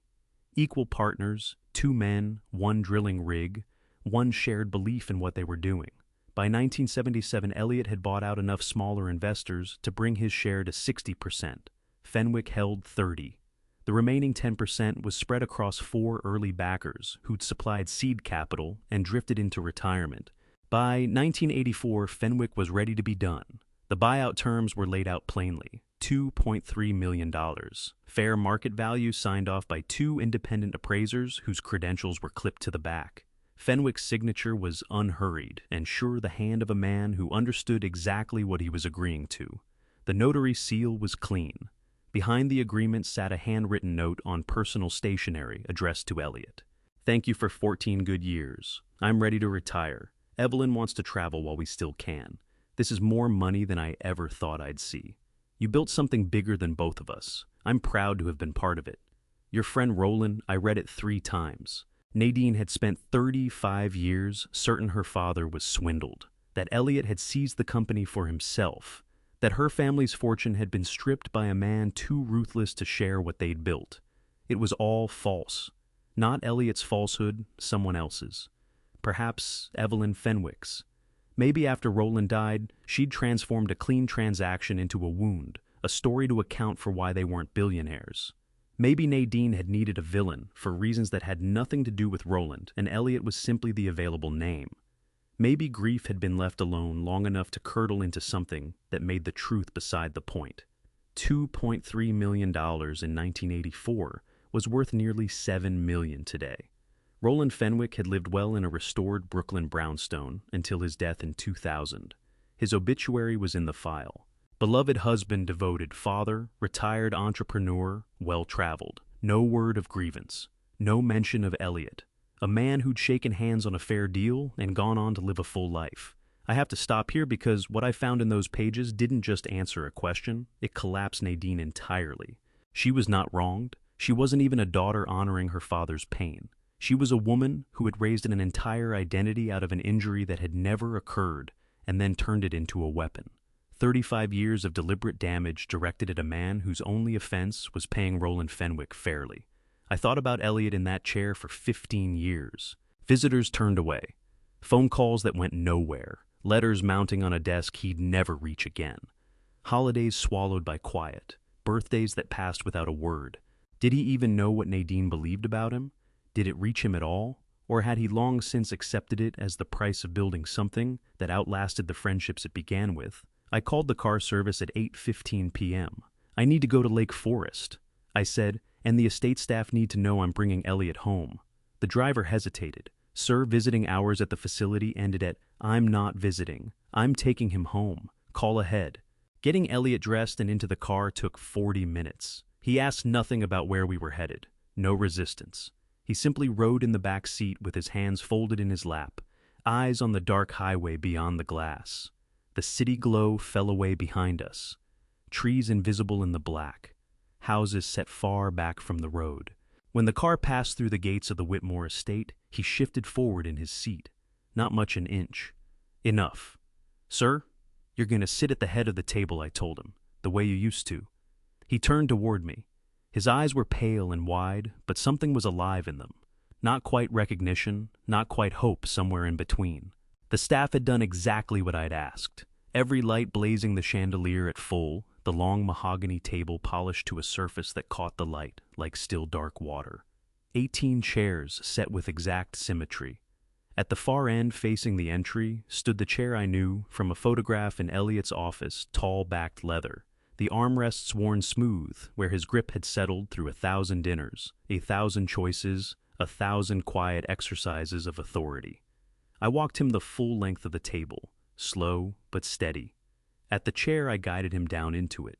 He sat. His hands went to the armrests as though no time had intervened. His back drew straight, his chin came up, and then he smiled, barely. Just the corners of his mouth, just the faintest line beside each eye. But it was the first smile I had seen on Elliot Whitmore's face in 15 years. You're home? I said. He nodded. Then his hands drove down hard against the armrests. His knuckles went white, his jaw clenched, short, shallow breaths. Elliot. His eyes rolled back. Here's what I know about moments like that. There is no thinking you move. I had hold of his shoulder before I decided to. Elliot, stay with me. Every muscle locked. The smile was gone. His face had gone the color of ash. I called out for the staff. Footsteps came at a run. Voices. My own voice underneath it all, repeating his name without stopping. Elliot's hands never released the armrests, not even after his eyes closed. Merritt reached him first. Merritt, 65 years old. Elliot's estate attorney for 42 years placed a hand to my father's shoulder and held him upright without a word. Just steady, quiet presence while I stood useless with a water glass I didn't remember picking up. It fell. Pieces across the floor. Elliot's hands didn't tremble. They pressed down. His weight pushed forward, and then he rose fully upright, knees locked, spine at its full height for the first time in 15 years. I had no air left. One step, then a second. His movement was slow, but purposeful, nothing like a man whose body had lost the memory of walking.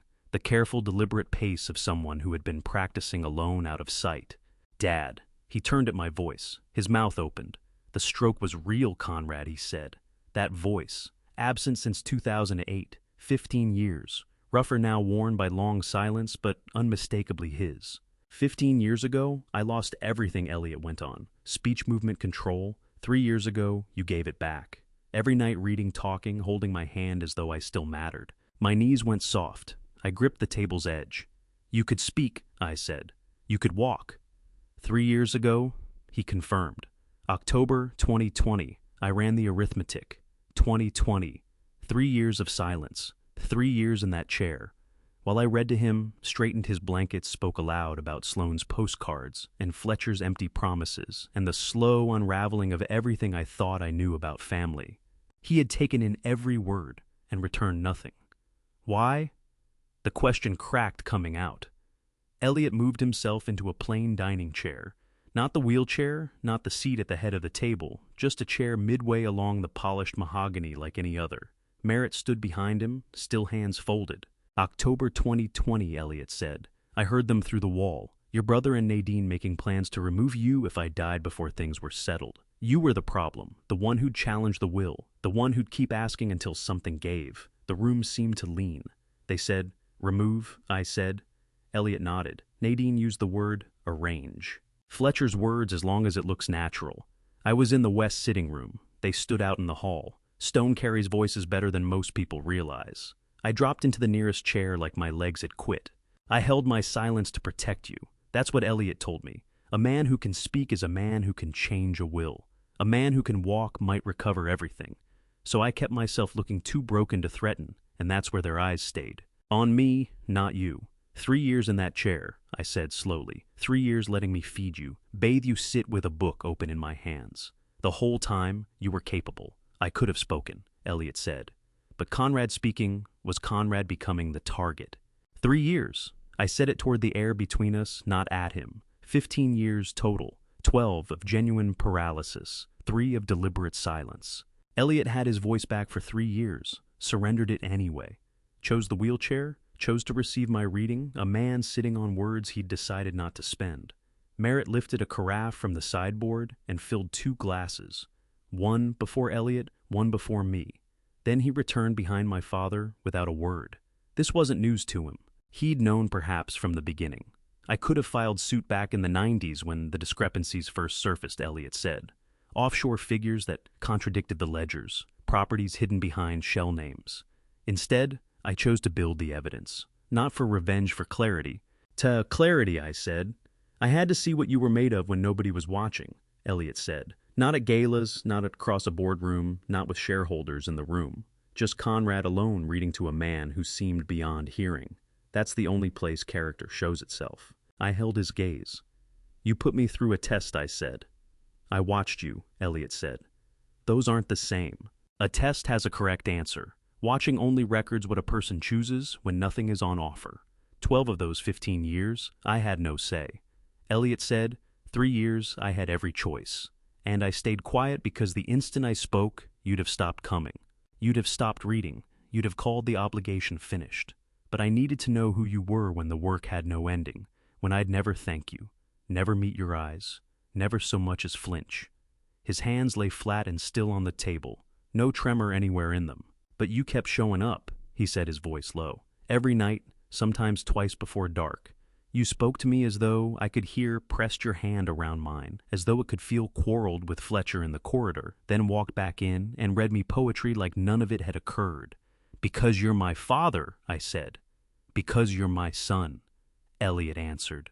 The one I came to need, not the one I set out to raise. Something cracked open behind my ribs. Fletcher was always meant to inherit, Elliot continued.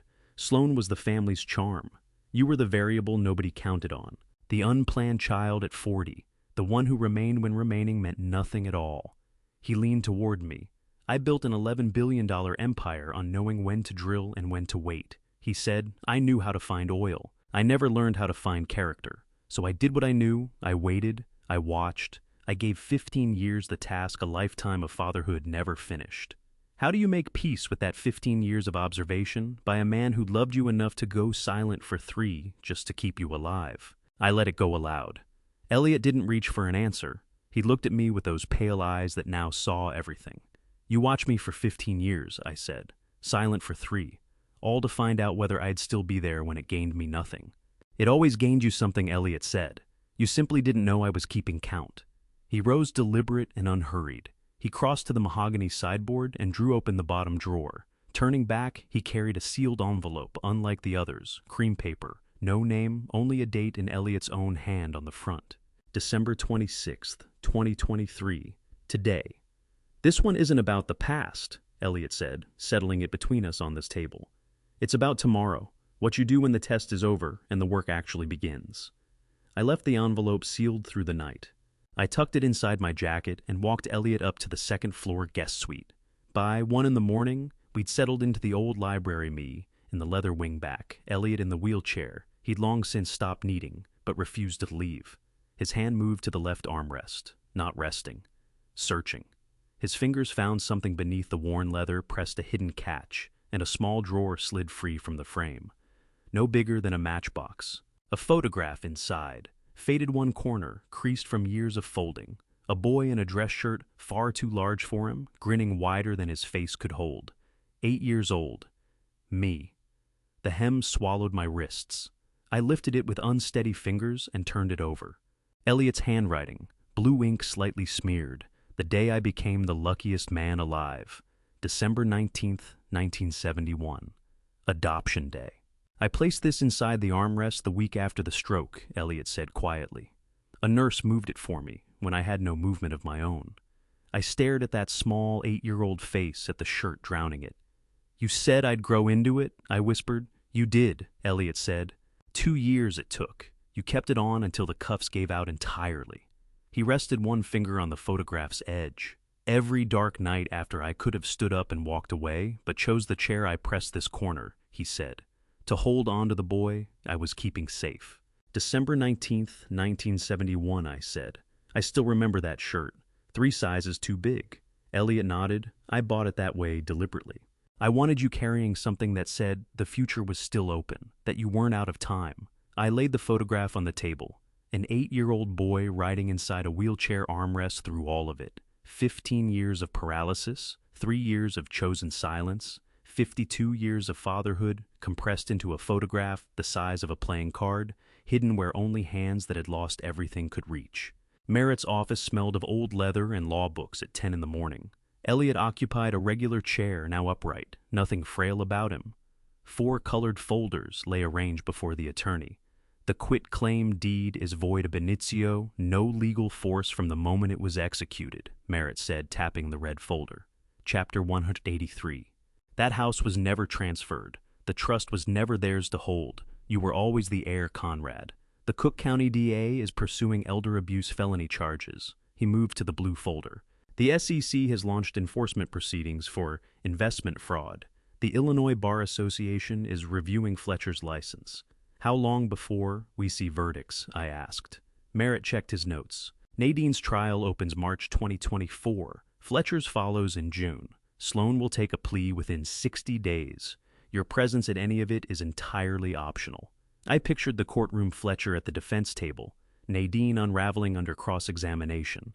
I won't be there, I said. Merritt slid the green folder across. Trust authority transfers the moment you sign 4 documents. Your signature gives you complete discretion over everything. I took the pen. 4 signatures, 4 documents. Each one a clean severance from people who looked through me for years. When I set the pen down, Merritt stood. Conrad, the estate is yours. Every decision about what follows belongs to you. I glanced at Elliot, those pale level eyes watching me. I'll figure it out when the time comes, I said. 3 in the afternoon, I wheeled Elliot out through the Whitmore Estate's front entrance for the last time. The Rolls-Royce waited at the circular drive Merritt already posted at the door. The wheels moved cleanly over the stone. 15 years of steering a man who had no choice but to be steered. 3 years of steering a man who chose it. Merritt swung the car door open, then paused at the wheelchair. "Should I make storage arrangements for the chair?" he said. "You won't be needing it going forward." "It comes with us," I said. "Every piece of it." He nodded and helped Elliot into the back seat. I broke the chair down, frame folding wheels locking, carried it to the boot, and set it inside with the care you'd give something that had earned it. Because it had. The photograph still sat in its hidden drawer in the left armrest. I touched the corner once before I shut the trunk. "You're keeping the wheelchair?" Elliot called from the back seat. I settled in beside him. "Yes, what for?" "Because it carried you when your body couldn't, and carried you when it could, but you chose otherwise. It belongs to the story." Elliot turned toward the window and went quiet. The wheelchair folds into the Rolls-Royce's trunk like a flag from a war no one else knew was fought, my hand resting on the armrest where an 8-year-old boy's face has been waiting all along. The car moved away from the curb unhurried. Through the rear window, I watched the house recede. Every light was burning. I'd told the staff before we left, every chandelier, every lamp, every fixture switched on. The estate blazed against the late afternoon sky. 3 people had tried to take it. 3 people had lived inside those walls as though the deed were already theirs. 3 people had plotted and connived and betrayed for the right to claim that address. Now it stood empty. I had no intention of living there, no intention of selling it, no intention of letting anyone else move in. I was going to leave it exactly as it was, every window lit, every room hollow, every corridor ringing with silence. A monument to greed aimed at the wrong target. The house that had belonged to the wrong people finally surrendered to stillness. Elliot's hand found mine in the space between us, on the seat. "You're letting it go?" he said, his voice barely above a murmur. I kept my eyes on the estate as it shrank behind us. Chandeliers burning over rooms no one would ever occupy again. "No," I said. "I'm letting them go." 4 days after we drove away from the Whitmore estate, still blazing with light, I stood at the base of the Cook County Courthouse steps, while 3 people in handcuffs were walked past me into a building I had chosen not to enter. December 29th, 2023. Morning fog still pressed against the granite columns. Federal marshals flanked each prisoner, Nadine first, then Fletcher, then Sloan, trailing behind with her head lowered. A marshal read the charges aloud from the top of the steps, his voice carrying down to where I stood on the sidewalk. Nadine Marie Whitmore, conspiracy to commit elder abuse. 3 counts of attempted murder wire fraud under Title 18 United States Code, Section 1343 violations of the Investment Advisors Act of 1940. The list kept going. Federal charges, state charges, SEC violations. Each count a distinct breach of law, each one documented in the 217 letters Elliot had spent 15 years writing. Nadine paused when she spotted me, just for a beat. Her attorney's hand was on her elbow, pushing her forward, but she stopped. We didn't exchange a word. She looked at me, the way a person looks when they're waiting for an opening. An accusation, a declaration, some final confrontation that would let her cast herself as the wrong party one more time. I gave her nothing.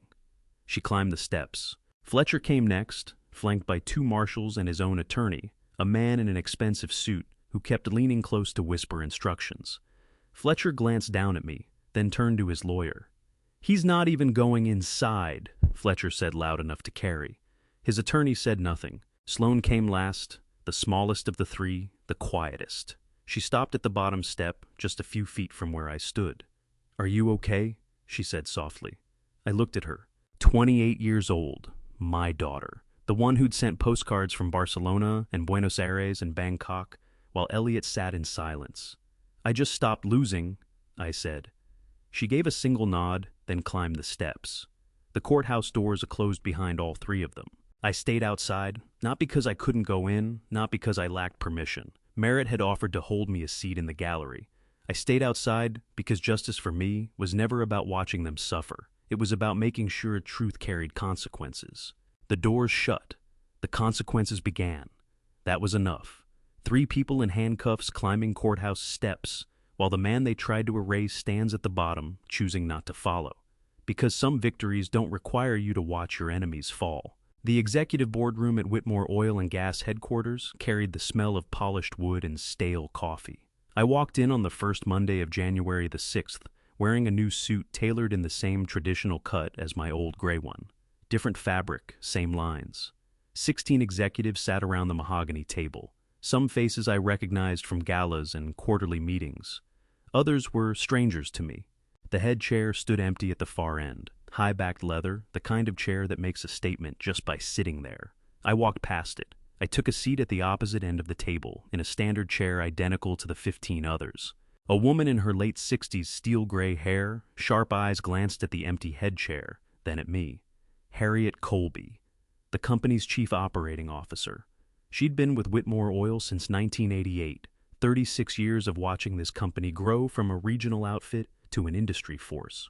Before we get into quarterly projections, I said, I need baseline data, safety logs, compensation structures, turnover rates for field workers in Wyoming and North Dakota.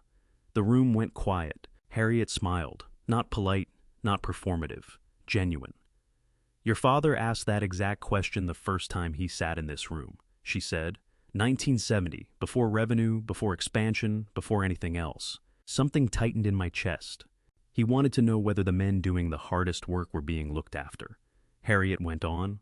Not shareholders, not executives, field workers. The ones who had no way to call a board meeting if something went wrong. She pulled a tablet toward her and tapped through several screens. Current field worker compensation is indexed to cost of living plus 3%.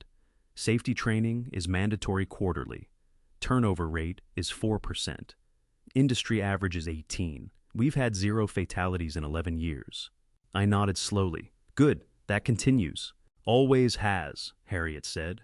Your father built it into the charter in 1973. Can't be changed without a unanimous board vote. I looked around the table's 16 faces watching me, measuring what kind of leader I'd be, whether I'd demand the head chair, whether I'd put profit above people, whether I'd be Elliot's son in name only or in practice. Some chairs take time to earn, I said quietly. I've been earning this one for 15 years. Harriet nodded. Several executives exchanged glances. A new suit tailored in an old cut. A question repeated across 54 years. A man who pushed a wheelchair for 15 years now seated at a table he never demanded but always deserved. One more thing, Harriet said. She slid a folder across the mahogany toward me. Not financial reports, not projections, something else. What is this? I asked. Field worker testimonials, she said. We've been collecting them since the 70s. Company tradition workers write about management, safety culture, whatever they want on record. These are the ones that mention you by name. I opened the folder. 17 letters handwritten, some on company letterhead, some on notebook paper torn from a spiral. The first was dated December 1997. I read the opening lines. Want to put in writing my thanks to Mr. Whitmore's son, who visits the Wyoming rigs every Christmas. He checks the safety equipment himself and remembers everyone's kids' names. My daughter graduated high school this year. He asked about it in December. Didn't have to, just did. That's the kind of leadership that makes a difference. I looked up at Harriet. 26 years, she said. Every Christmas, Wyoming, North Dakota, sometimes Texas. You probably don't remember most of it, but they do. I stared at the letter. December 1997. I'd been 34 years old. Elliot was still running the company. I wasn't on the board, wasn't an executive, just the quiet son who turned up at the field sites during the holidays while everyone else stayed home. I'd assumed those visits went unnoticed. It turned out they were the opposite of invisible. I read all 17 letters that night. 26 years of field workers putting into writing moments I had long since forgotten, safety checks, names, remembered questions about their families. The next afternoon, I went to see Elliot. January light filled the penthouse, cold and clear. Elliot rose from his chair, still unhurried, still deliberate, and moved toward the floor-to-ceiling windows overlooking Chicago Harbor with the measured pace I was only now beginning to recognize as his natural gait after 15 years of watching him sit.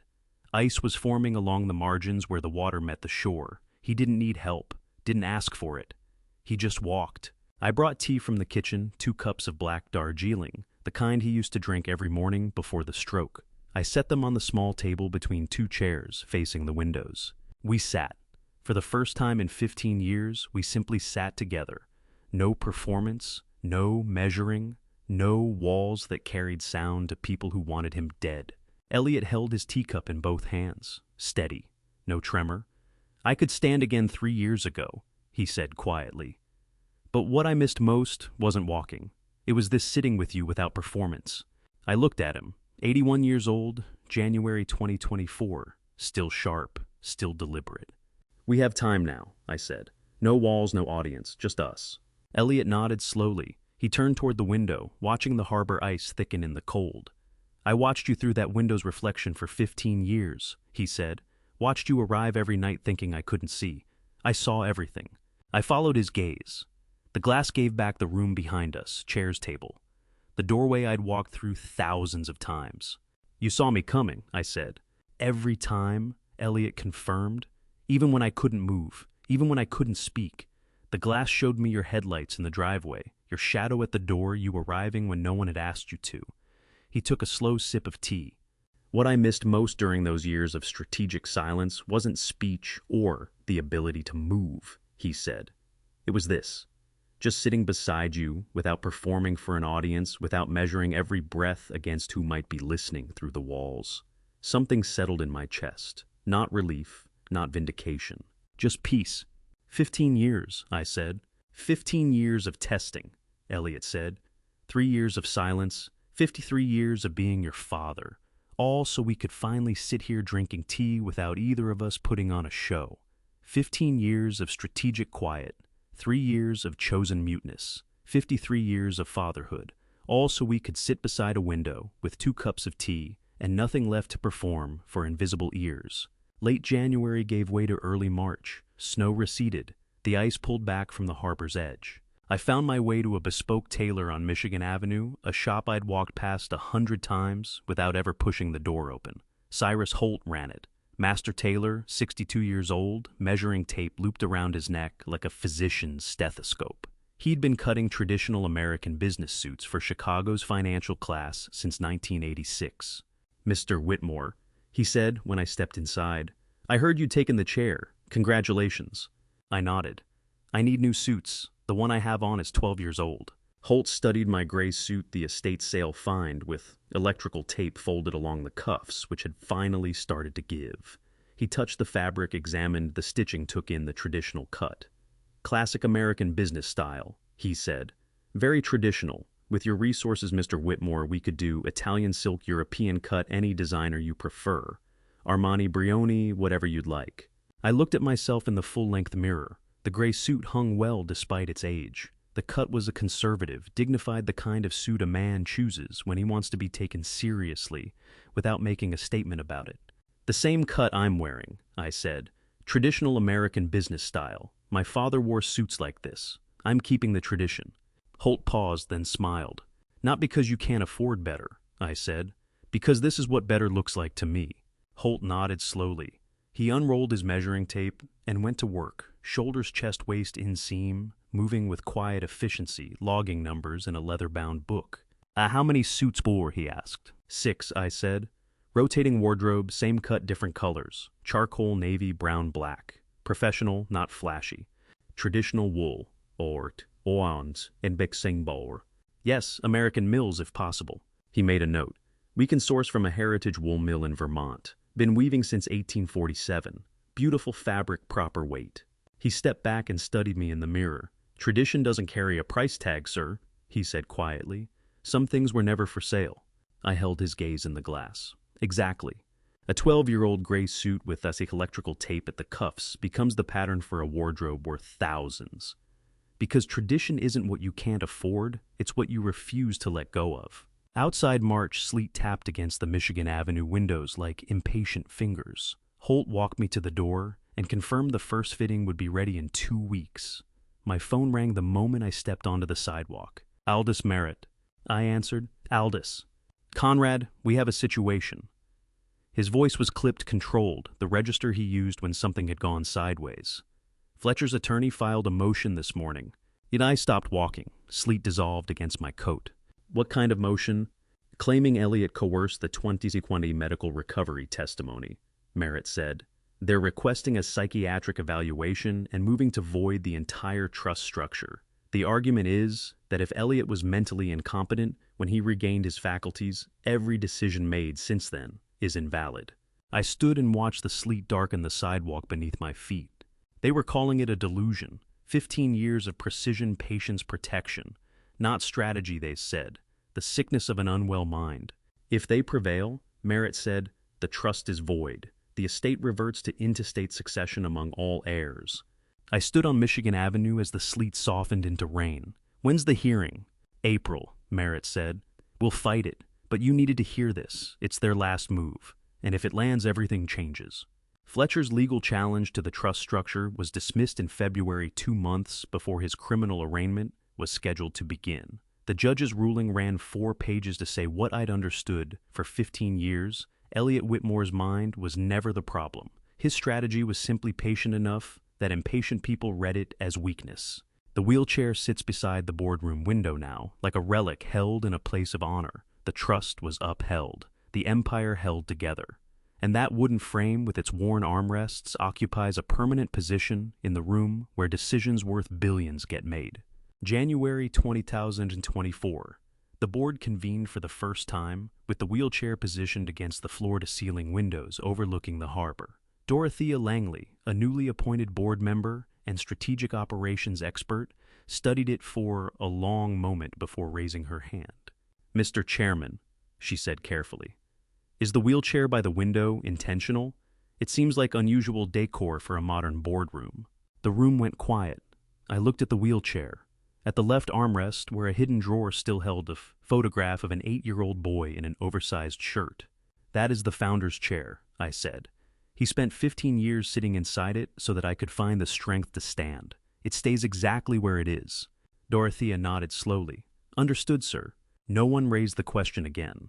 The wheelchair became part of the room, not tucked away in storage, not exiled to some corporate archive.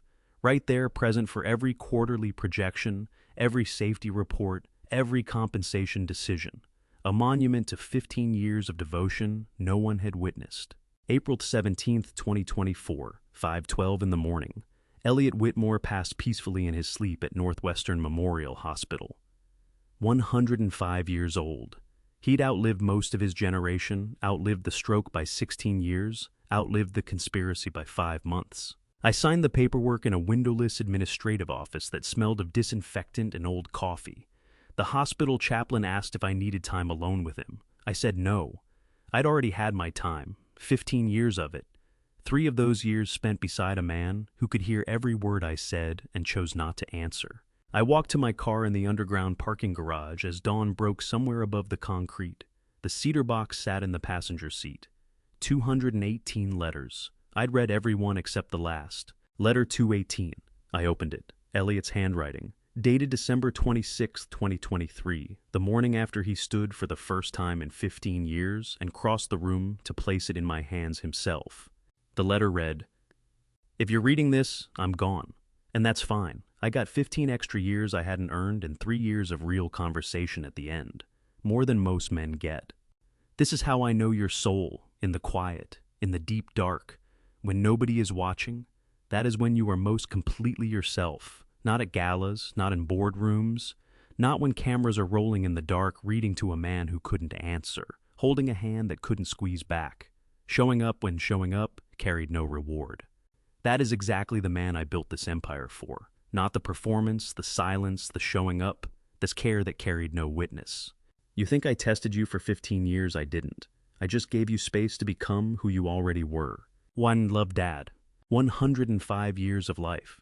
53 years of fatherhood, 15 years in a wheelchair, 3 years of chosen silence. All of it compressed into a cedar box holding 218 letters that no one knew existed until the test was over. December 25th, 2024. Exactly 1 year after the night everything changed. I flew to Wyoming not for a board meeting, not for an inspection, for lunch. The drilling site cafeteria smelled like slow-smoked beef brisket at 11 in the morning, 5 hours of cooking low heat. The same recipe Elliot had shown me that first winter when I was 32, and he was still running the company. 600 field workers lined up for Christmas lunch. I stood near the cafeteria doors and one of the suites Cyrus Holt had tailored traditional cut charcoal wool, the same dignified style I'd worn for a decade in gray. The 1971 adoption photograph was in my breast pocket. I had moved it from the wheelchair's hidden drawer the day after Elliot died. Carried it everywhere now. A reminder. A field supervisor came over, a plate in hand, steam rising from the brisket. "Mr. Whitmore," he said, "this recipe, it's the same one your father used to make when he came out to the sites back in the 70s. You brought it back." 5 hours, I said. Low and slow. Some things shouldn't be rushed. My father taught me that about more than just cooking. The supervisor smiled and headed toward a table. I heard a worker at the next one say to his crew, "Man who runs a company worth billions still shows up on Christmas to make sure we eat well. That's Whitmore legacy right there." I didn't correct him. Didn't explain that the legacy wasn't the showing up. It was the 5 hours of cooking when no one was keeping time. The recipe followed exactly, even though every shortcut existed. Care measured in patience, not in performance. 600 workers eating slow-smoked beef brisket on Christmas Day. Tasting devotion measured in hours, not dollars. Learning that legacy isn't something you inherit. It's what you cook for 5 hours when nobody's keeping score. I pressed my fingers against the photograph through my suit pocket. December 19th, 1971. An 8-year-old boy in an oversized shirt, standing beside a man who would spend 53 years proving that love is patient work, counted out in decades, not moments. Elliot had lost one company, built a larger one in silence, endured 15 years in a wheelchair, and 3 more years without a word spoken. But the dignity he held on to when no one was watching was the only thing that ever made him truly wealthy. Not the empire, not the assets, not the quarterly earnings or the board seats or the estate in Lake Forest. The dignity, the showing up, the 5-hour recipes on Christmas morning. The wheelchair set in the place where billion-dollar decisions got made so that no one in that room could forget what those decisions actually cost. Silence was the loudest thing I ever heard because it taught me that worth isn't something you perform. That's where the story lands. Not on the courtroom steps, not on the board chair, not on the empire worth billions. It lands in a hospital parking garage at dawn, a cedar box in the passenger seat, and a letter from a man who spent 53 years proving that love is work you do when no one is keeping score. I think about what this cost Elliot. 15 years in a wheelchair, 3 years in deliberate silence. Watching his son walk in every night, reading to him, holding his hand not knowing if it was enough, and choosing to endure it all, rather than expose Conrad to what Nadine and Fletcher were capable of. I believe God places certain people in our lives not to make the road easier, but to show us what faithfulness actually looks like when it's stripped of every reward. Elliot's patience wasn't weakness. It was the most costly kind of strength there is. If this story taught me anything, here is what I'd hand to a friend. The people trying to erase you are counting on your silence. Don't give them your voice. Give them your patience and let the record speak. Never sign anything under pressure. Desperation is a tool others use against you. Buy time even when time feels like the one thing you don't have. If someone's loyalty only shows up when there's something to gain that isn't loyalty, know the difference before the stakes get high. The legacy worth leaving isn't in the assets you pass down. It's in the 5-hour recipes, the Christmas visits, the names you remember when you didn't have to. These are the kinds of father stories that don't make the news, but they shape everything. The quiet dad's revenge against cruelty isn't a courtroom speech. It's a cedar box, 218 letters, and a son who finally understood. If this one moved you, share it with someone who needs to hear it today. Leave a thought in the comments. I'd genuinely love to know what stayed with you. And if you haven't yet subscribed to his Hidden Revenge so you don't miss what comes next. Thank you for spending this time with me. Take care of yourselves and the people who show up when no one's watching.